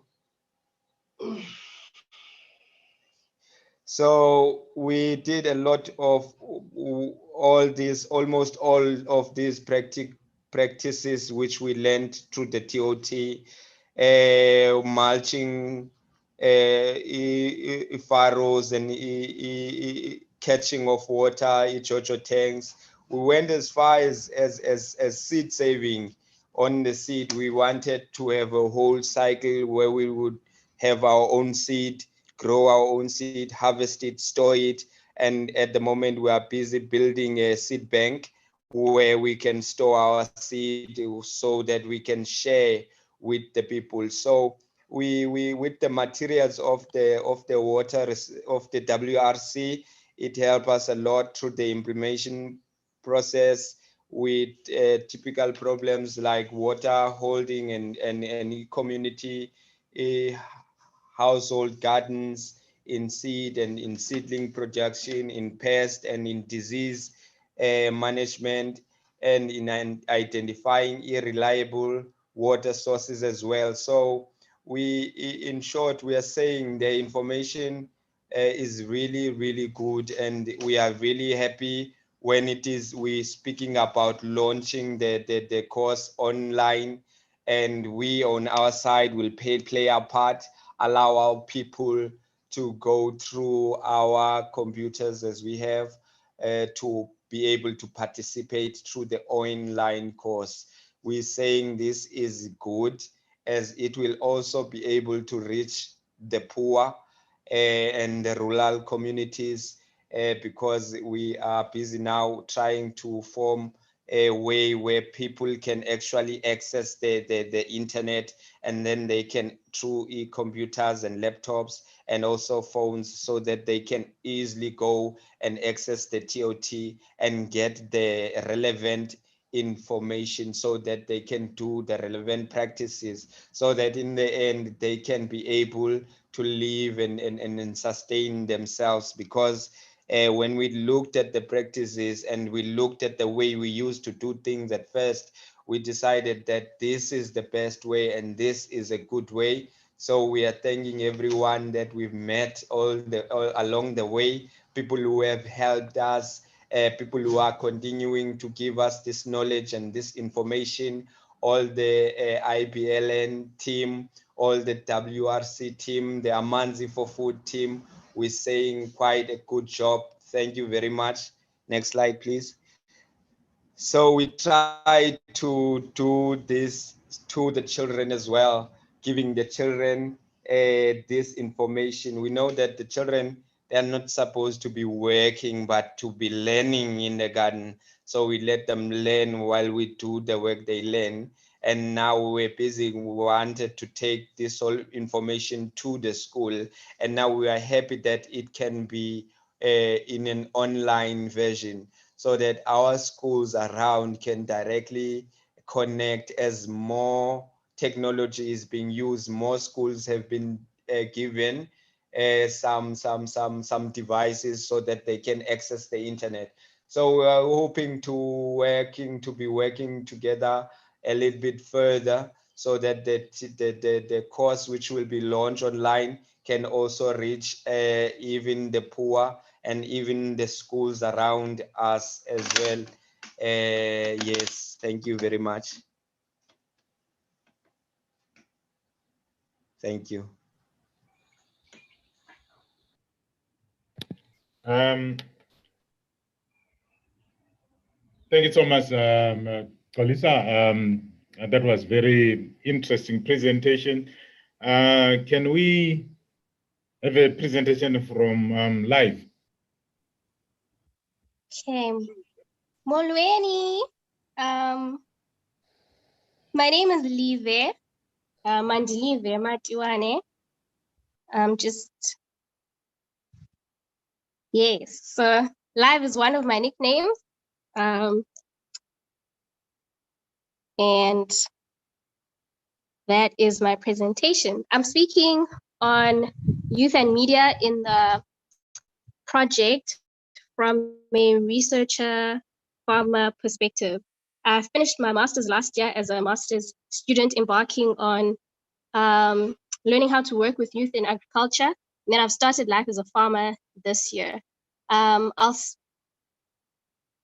speak on what interested me in working with youth in agriculture. I'm a little bit nervous.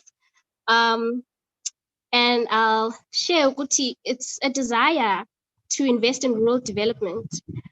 Although my intention was and is to work in rural development with whole communities, I learned that I had to invest in the young, those who are more likely not only to bear the investment, but also sow and tend to it in others at a more likely exponential or expansive scale. Funny enough, I initially wanted to work with older people. I shared the attitude that I often encountered during my research that young people are disrespectful and disinterested. And I felt like I connected better with older people, and also agreed that they were more focused or more willing and able to share knowledge. This was before I started trying to work with young people in agriculture though.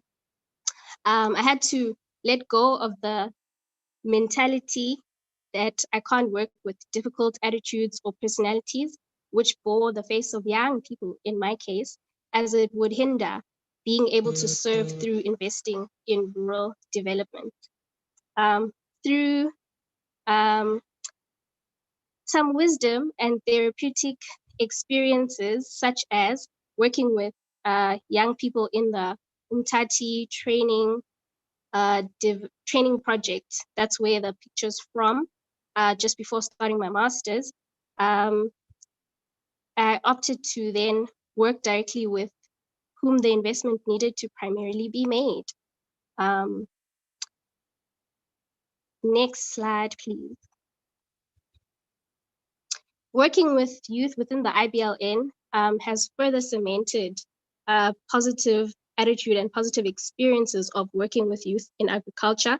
These are pictures of young people or activities where we've got young and old in the network, working together, learning together, and training. I'm Dase. Training communities. So Okolisa, that's a picture from one of their trainings in the bottom right over there.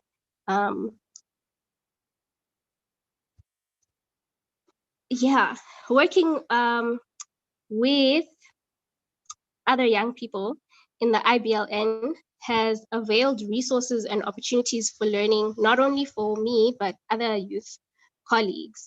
In terms of opportunities for learning, example is IBLN meetings where some have been administrative, while others have been demonstrative, where we've had the opportunity to learn about and see rainwater harvesting, agroecology, and permaculture farming in practice. I didn't study agriculture in my undergrad and honors degree, and being able to direct youth colleagues to people with deeper knowledge and understanding has also been an extremely valuable lesson learned and makes the IBLN a very valuable part of human resource. In terms of resources, also with people sharing physical resources like seeds between farmers or transport between farmers and training institutes, and tangible learning materials through the Amanzi for Food project.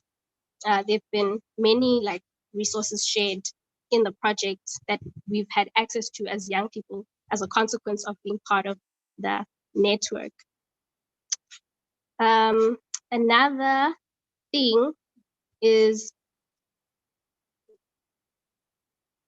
another important experience or learning space has been exposure to different parts of the agriculture sector. So in the bottom right over there is a cropped poster for one of the radio programs that were hosted by the IBLN. So through working in the IBLN, doing the masters, young people in the network, we've been exposed to different parts of the agriculture value chain through knowledge of people in the network, as well as through practice, like participating in the radio program, drafting that poster. That's like marketing in agriculture. That takes me to my next slide. Sharing water research commission materials through media. So in the IBLN, we've had the radio program as mentioned, and the history of the radio program is it was first a research element through a master's student, Chisala Lupele, and then she led the radio program, drafting scripts, organizing, coordinating panelists, and then liaising as well with the radio personnel at Forte FM. If you look in the top left, Forte FM's logo is there because we were within. Then Chisala Patience and Simtandile then led after that, and the nature of the radio program changed, or the culture of the radio programming changed. So from a master's-led project to a volunteer group within the learning network. So I formed part of the radio committee that emerged, the volunteer committee that emerged in the second phase of the training of trainers course. And then I volunteered to pitch and develop ideas for the radio segments as my contribution and role in the committee. Sure enough, I pitched ideas and worked with others to develop these ideas into scripts for the monthly radio slot. We had a monthly radio slot in the community program at Forte FM. The ideas were initially developed through activities in the network and later through extracting material from the WRC materials. As youth, we were also presenters on the show. I was on there twice, and accompanied and encouraged presenters when other people were panelists. I worked with others to organize presenters. Shout out to Lisa for leading on that, and to ensure that we had recordings of the shows, which we then also shared on WhatsApp for anyone who wasn't able to listen in during radio slot times. We shared notifications regarding learning opportunities on Facebook and WhatsApp. I posted about IBLN meetings, radio slots, and resources available on the Amanzi for Food website on the Facebook page, on WhatsApp, and then made sure those posts and notifications about what's on there had links into the website, into the source materials. Yes, that's mainly how the WRC resources have been shared in the IBLN, while with Gerard and Utumelo from the Sinagekela Sibusiso Semantic Network, they've shared knowledge via newspaper, and then Utumelo and Big Boy have also shared learning network events and farmer stories, farmer testimonies via WhatsApp in the Mpumalanga Limpopo WhatsApp group. And then, yeah, the schools seem to be the next big addition, or one of the next big additions to the sharing of knowledge in the networks, across both networks, because the subgroups in the networks have 4 of the 5 or 3 of the 5 subgroups in the network have worked with schools or are planning on working with schools in the future. So social media, in terms of youth in the project and media in the project and knowledge sharing in the project, it's more or less what I can share in 5 minutes. Thank you.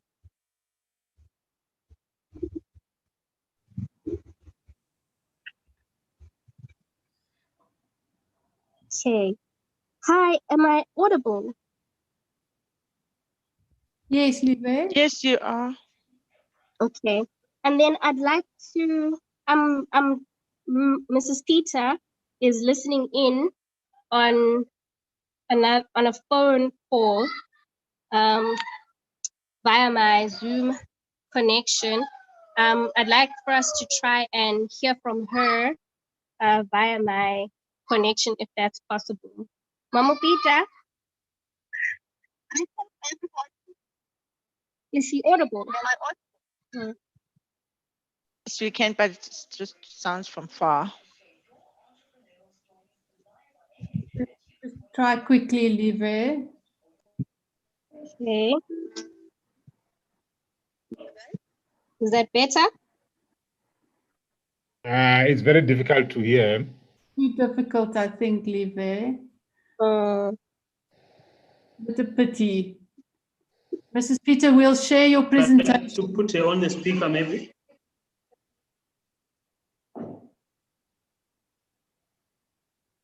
Yeah. Mama Peter, can you try again? Oh, we can't hear.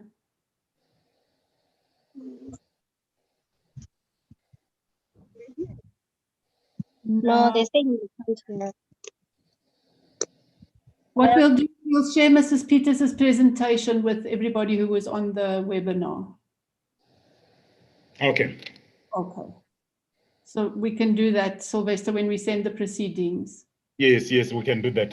Colleagues, it's a pity that, we can't have Ms. Peter due to technical issues. I suggest that we move to another presentation and overview and launch of the online training course, the Amanzi for Food #Students Challenge.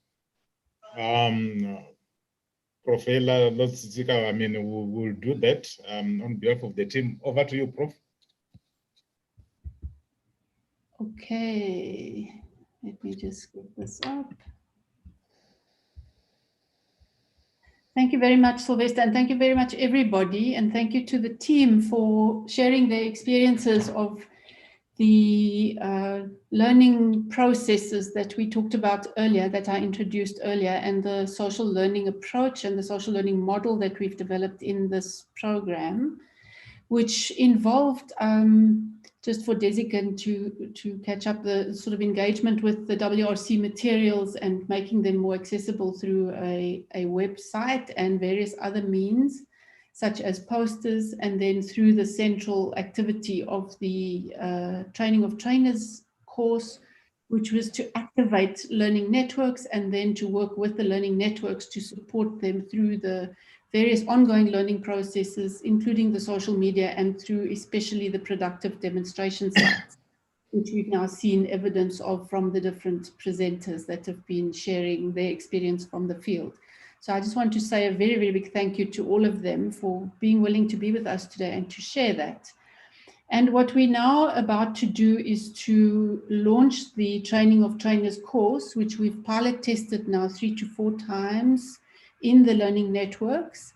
And we've now translated it into quite an innovative approach, I think, to online learning, because we've made it completely open source, online, open access, free.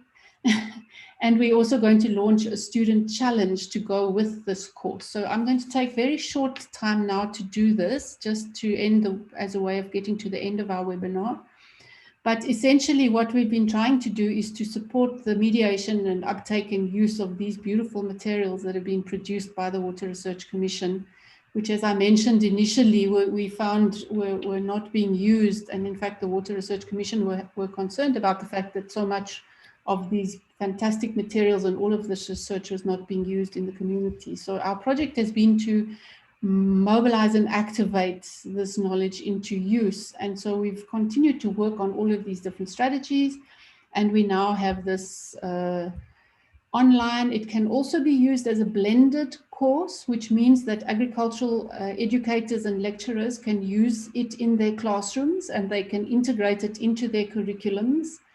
In other words, it can provide course materials for agricultural educators to use in their normal day-to-day training, but they can get their students to do the course online, and then they can set specific or different examinations or tests or whatever associated with it. So either people can do the course online on their own, they can do it in their classrooms as a blended approach, but essentially it's available for everybody. It's also available for all the agricultural training institutes, the TVET colleges, Gerard, that you were talking about, that you were supporting, the government departments and extension services, NGO, and also other partners. And we will be sharing the connectedness of this course outwards to all of the networks that we have been linking up with and working with, including the Food for Amanzi network that Ludwig was mentioning earlier. So it's very simple. In what we've done is a main activity of the Amanzi for Food project, as I talked about earlier, was to find ways of making the content of the materials more accessible. And we had a process of making that more accessible through the website that we developed and that we've continued to work on. And we've now got this brand new feature on the website, which is the online Training of Trainers course. So you can see the red arrow here. If you go to the amanziforfood.coza website, you will find here a little platform line which says Online Training of Trainers course. And if you click on that, you will see that the course has gone live. So the course is there, it's available, anybody can actually start doing it. And you can also begin to register to do the course if you want certification, and I'll talk about that now. We've also added a new component onto the website, which is the student challenge that I'll talk about. And the reason why we're so excited about this particular approach is that the course is open access, open source, free. It's low data. We've designed it in such a way that it doesn't require high levels of data to download. It can be done both on a laptop or on a phone. And what's really fantastic about it is that when you're doing this course, it's on the same website where all of the materials are housed, with seamless access to the WRC materials on rainwater harvesting and conservation for smallholder farmers and household food producers. The navigation tool that I talked about just now is on the website as well. So you can very easily go in and find any one of those rainwater harvesting and conservation practices, and you can find levels of information that take you deeper and deeper and deeper into more and more and more information about those practices, whichever ones you're interested in. The posters that we showed you that were made by course participants And others are also on the website, so you can download the posters, you can print them, you can share them, you can use them for teaching, you can use them in the field for training of trainers, like Kolisa and his team have done. They've actually used the posters in their training of trainers with other farmers. There are handouts. There's also some videos. There's a radio handbook there, if you're interested in the media, that Live was talking about. There's a curriculum innovations booklet that we're going to load up soon, and learning network guidelines, and much more. So it's a huge resource bank that has been designed to be as accessible as possible and to also carry stories of practice. So this website is a one-stop shop, if you want to call it that. You can go there, you can learn about the learning networks, you can see the news that's going up there. And if you do go there, you'll see Mrs. Peters. There's recent news about her and other activities. Even today's event is being advertised in the ideas and updates section. And then there's this online training of trainers course, and also the student challenge. So this is really the main kind of point of contact for getting to the online training of trainers course. The course has been designed to be also very innovative in the sense that you've got two options, and you can also get two different certificates. So the two options are that you can register for the course, complete all the assignments, and then obtain a Rhodes University WRC certificate for the same certificate that we've been handing out to the people who did the training of trainers before. If you are a lecturer, you can get a certificate certificate of competence in curriculum innovation and changing practice. And that's for the kind of work that Chamu and Gerard were presenting to you. Both of them have obtained that certificate and have done fantastic curriculum innovation work in the agricultural training institutes and the universities, and many others like them have done that. Or if you're working as an extension officer or a youth organization or any other kind of NGO or local economic development office, and you're just wanting to support the learning of farmers, you can get a certificate of competence in environmental learning and changing practice. And that is because you're supporting people to change practice and to learn. So there are these two different certificates for Stream 1 and Stream 2, for formal education sector or for the informal training sector.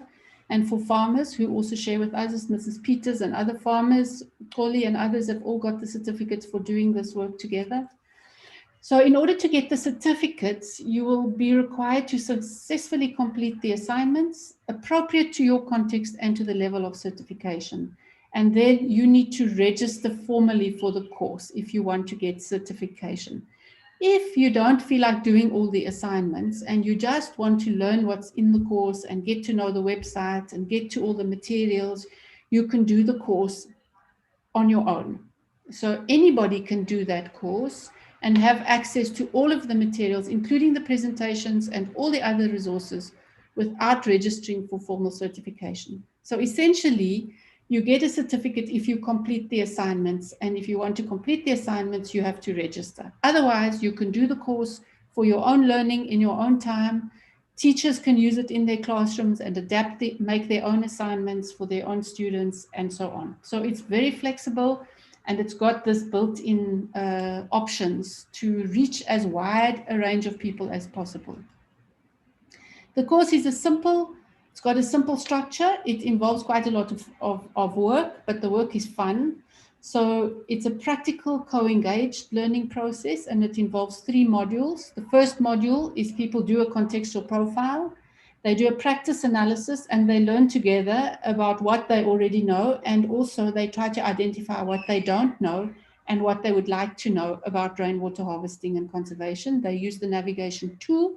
They identify new practices that they want to try out, and that they then do in module 2, where they select new practices, which they then include either in their curriculums if they're lecturers, or in their practice if they're extension officers or farmers.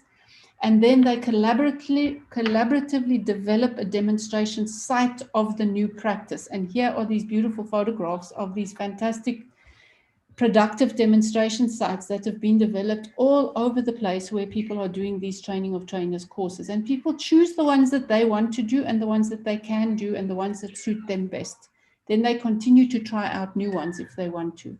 And then module 3 is to reflect on the learning that they've been through and to review and evaluate what they've done and then decide how they want to change and improve that. So the student challenge that we want to launch is to challenge students in all of the agricultural education institutions and also youth movements to develop productive demonstration sites with others. If they want to be part of the student challenge, that's what they'll need to be doing. And if they want to, they can complete the course either by registering and doing the assignment, or they can do the course without doing the assignment, but just being part of the student challenge. So it's open and it's flexible, and it's designed to encourage people to get involved with others, and to really develop these productive demonstration sites for rainwater harvesting and conservation in wherever you are, in whatever scale of small scale farming, household, backyard gardening, bigger plots, as Polisa said, fields, and so on. So the Students' Challenge is also open to youth movements. And what we are doing is we'll be running an orientation session this Thursday for people that are interested in the course and also interested in the Student Challenge, who want to know more information and who want to see the detail of the course, to get orientation and further support, and then to register and come into the process. So if you do want to be part of the Student Challenge, you can register online at the on the website under the Student Challenge little, what you call it, thing at the top of the website. And if you want to join the orientation session on Thursday, there's some information there as to how to join. There'll be a webinar that we'll be holding on Thursday for people who want to join that, and to get more information on the online course and also the Student Challenge. So essentially the Student Challenge will involve developing a productive demonstration site with community members, to report regularly on the work that you're doing, to submit a short video of the productive demonstration site onto the Facebook page. And there'll be a period of time that this will run between 15th of October and 15th of January. And we would like to encourage lecturers to encourage their students to either do the course and enter the Student Challenge, or just enter the Student Challenge. And then we will be taking people for the certificates on the open online course, but we can only at the moment take 75 people between now and January 2021. So if you do want to complete the certificate, then it will be important to register for that course quite quickly, and also join the orientation session on Thursday. So if you want to join the course and the orientation session, then to please go to this link here, to the Student Challenge, and there you will find a link to the webinar which we'll be running on Thursday morning on the 15th between 11 and 1 o'clock. And if you want to look at the online training of trainers course and see what it's about, you can go straight there. And if you want to get into all of the WRC materials that are supporting all of this practice, you can go into the resources tab. So I'd just like to encourage everybody to visit the website, to join up to the Student Challenge, to join the online course if you are interested, and encourage others to do that. Especially, we would like to encourage lecturers, students, extension officers, and people who are supporting learning in the agricultural learning system. We found that the learning of smallholder farmers and household food producers is very neglected in the agricultural learning system generally. So it is a big work to encourage more and more people to support that. And we would really like to leave you then with that as an invitation. I think, Sylvester, I think that's it from my side. Thank you.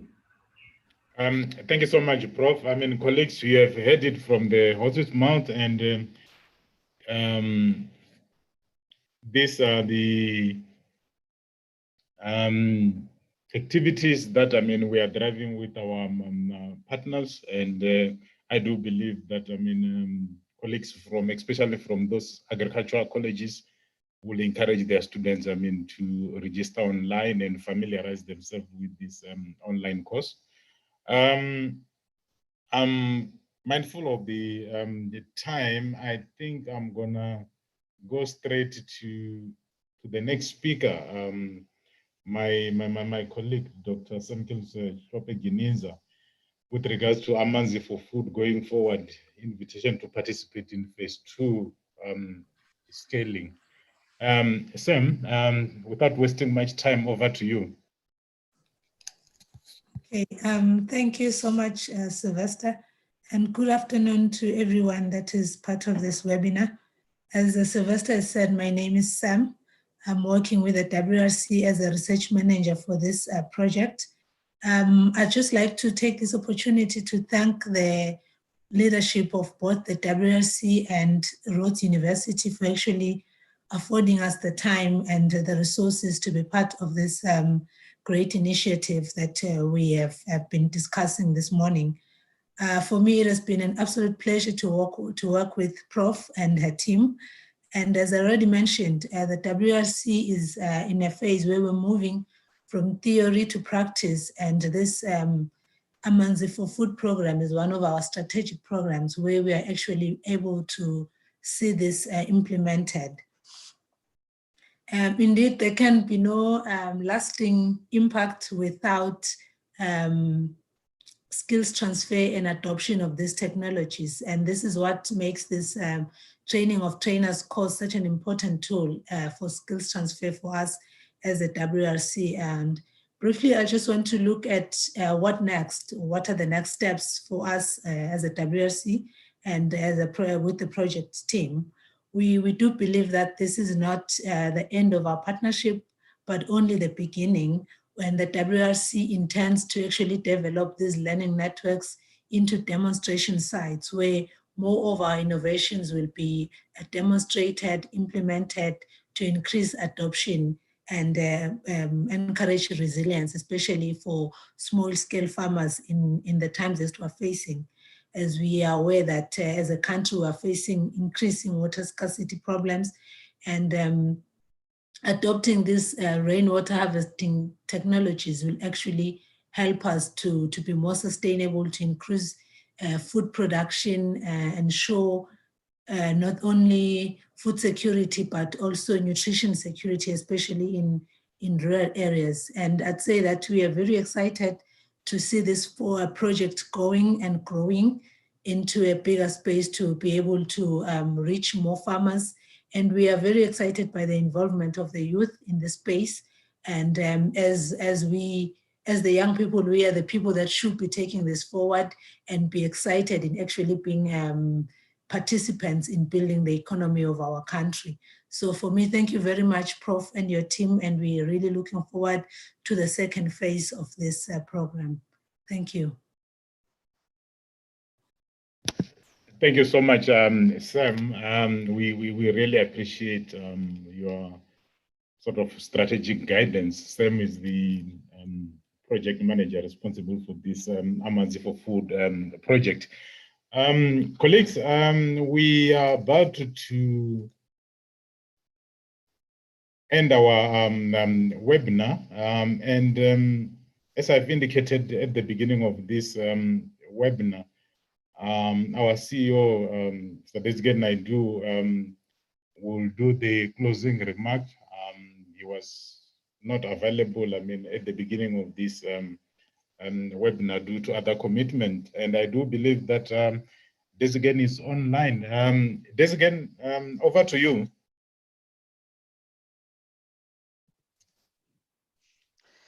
Hi there, Sylvester. Thank you, and hello, colleagues. My apologies once again for not having had the opportunity to be with you from the beginning, but there was a parliamentary engagement this morning that was rather important. So I hope you'll forgive me. But let me begin by thanking the WRC's partners in this. You have done an incredible piece of work, actually. The two universities we have here, Rhodes and my old friends, Sizwe, I don't know if you're still online, Sizwe. I was supposed to join you at the opening.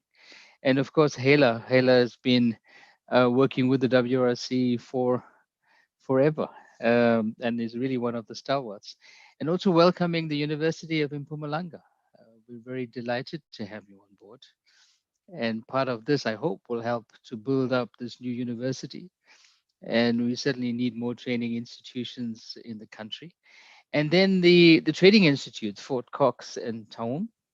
Very good to have you here, as well as the other institutional partners, but maybe mostly to thank the farmers, the established farmers and their contributions to this, the emerging farmers that are organizing for their own empowerment from this, and maybe most of all, to the future farmers that are being inspired by the possibilities associated with the Amanzi for food. This may be the most important contribution of all, that you're organizing to make what is a seemingly very, very difficult career option much more accessible. And colleagues, we are in a special week. You know that, well, in the middle of two special weeks, I think, that at the end of last week, the Nobel Peace Prize was announced.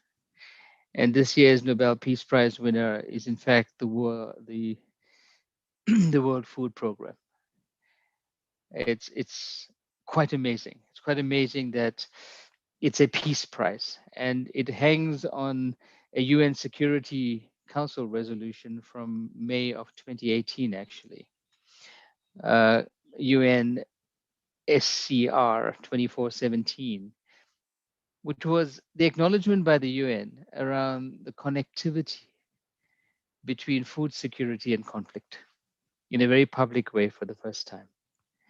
And some of the stats that come into that discussion and the recent updates is that we're currently sitting in a world where 80% of the chronically undernourished children in the world are in conflict zones. So this juxtapositioning, this connection between hunger and conflict is a very real one. And it endorses a very old adage around slavery through hunger. We have seen it in every part of the world. We thought we had been past it, but here we are in it again. And it is so important in the current context, because one of the really big challenges that we have in this domain around food security is, in fact, COVID. The current estimation is COVID's going to add another 270 million people in the world into the realms of being hungry, into the realms of being food insecure. And this is on the back of an already contracting global economy. In South Africa, we've had officially 3 consecutive quarters of contraction. We know that the fourth of those quarters was in the middle of our COVID lockdown, so it'll be 4 quarters in a row. It might be even more than that. So this is a global problem. This is an African problem, and this is a South African problem.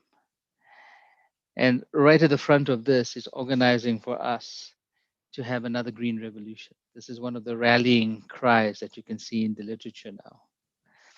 Except this time we have to be much wiser about the way we engage the green revolution. It can't just be on the back of some very good science and technology, although that had an immense impact on global food security in the 70s and the 80s. We now need the kind of greener green revolution that organizes for us, one, to be environmentally much more aware than we were before. And it's very pleasing to see in your presentations the multi-cropping system, for example, and following the ecological integrity paradigm around the way farming is done, because farmers should never be the enemies of the environment. Farmers have always been, responsible farmers have always been the custodians of environmental integrity. And so it can be moving on, but in a way that organizes for a massive increase in the number of farmers that we have in the world. We need new generations of farmers in much larger numbers than we've ever had before. We need to organize ourselves into the spaces where we no longer are restricted by the land question as the principal obstacle to farming. And some of the WRC projects that many of you are also involved in is engaging the idea in the urban environment, engaging the idea where you do have a little bit of land, and with such aims as organizing for every school in this country to have a food garden. Every public space that has a reasonable tract of land available to have, in part, some level of gardening attached to it. Every balcony with the options that we have around vertical agriculture can also become a food garden. So what we need to do is to invoke a revolution in this domain. And I have to say that I presented some of your material to another gathering around their strategy on Sunday. And they were really amazed around the association of the forefront of 4IR technology with something that they considered mundane and basic and even backward in the form of farming. Because the kinds of methodologies that are being used in this project and the related projects that many of you are involved in is demonstrating how the 4IR toolbox can empower everybody in the system. You know, Minister Nkosazana Dlamini Zuma, and she launched 2 weeks ago the Local Government Technology and Innovation, the Water and Sanitation Technology and Innovation Forum, talked about being wary of the digital divide and being wary of the water divide. Well, what you have done and what you are doing demonstrates exactly how you can use the fruits of these new revolutions, the fruits of these new technology developments in a way that is empowering to everybody around us. But my last tribute is to each of you as individuals and your many partners who have not been able to be in this webinar, around being ambassadors for this new way of doing things. Mandelive, you know, it's really inspiring to have this brand of young people who are so different from what is dominating the social media platforms on Instagram and Twitter and the like, where there's a self-centeredness in the 21st century around the individual brand, that you guys are representing those people who have found the smallest little opportunity for yourselves.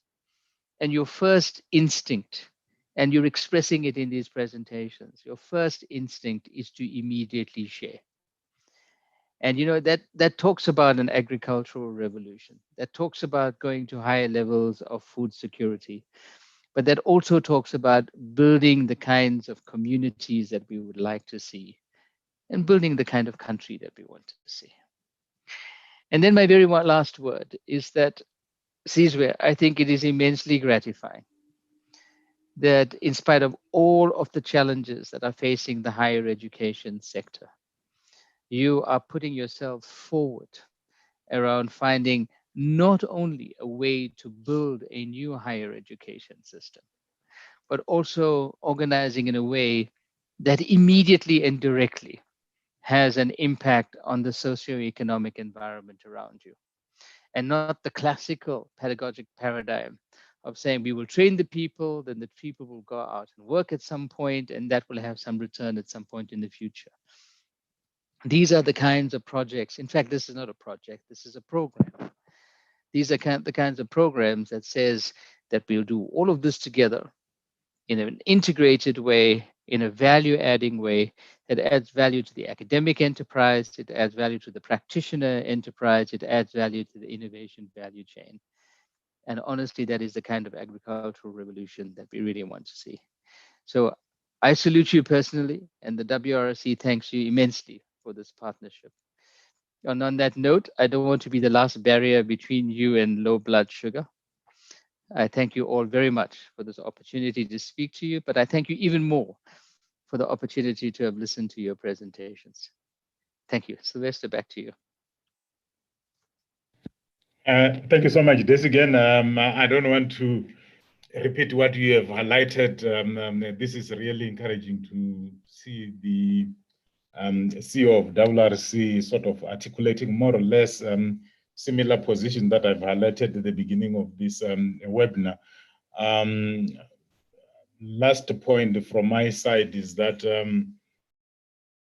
the guidelines and the manuals that we have produced as WRC together with our strategic partners, they are available, and I know that we're still going to have engagement with Prof. Lotsitsika and her team, and we do believe that we need to work together and take this product to another level. And I'm happy to say that Fort Cox, Taung Agricultural Colleges, University of Mpumalanga, they've already sort of, revamped their curriculums and incorporated WRC guidelines and manuals. This is good news. It means that our investment is really making impact on the ground. And we do really appreciate the support from various institutions or stakeholders. And I do believe that, together we can do more. Prof, last words from your side before I officially close this webinar.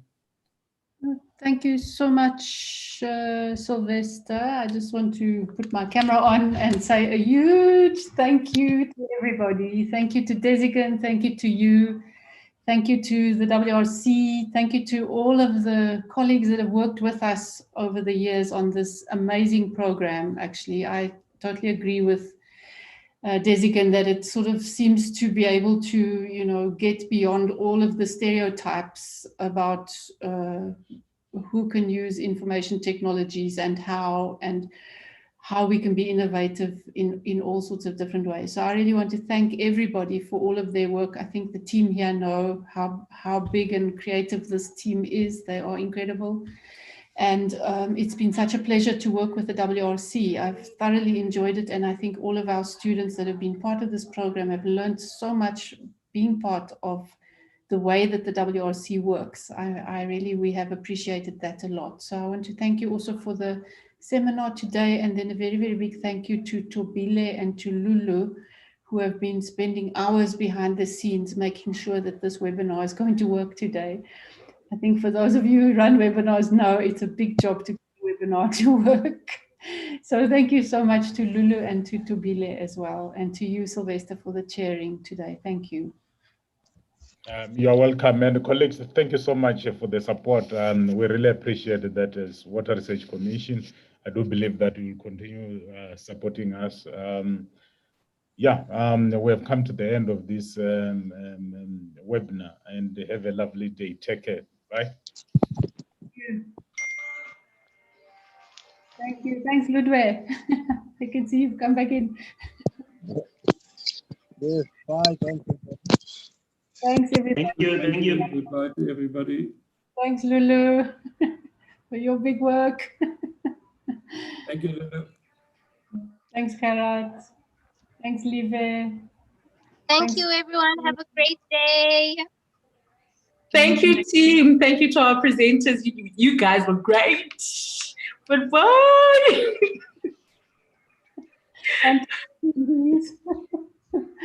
Okay. Thank you, everybody.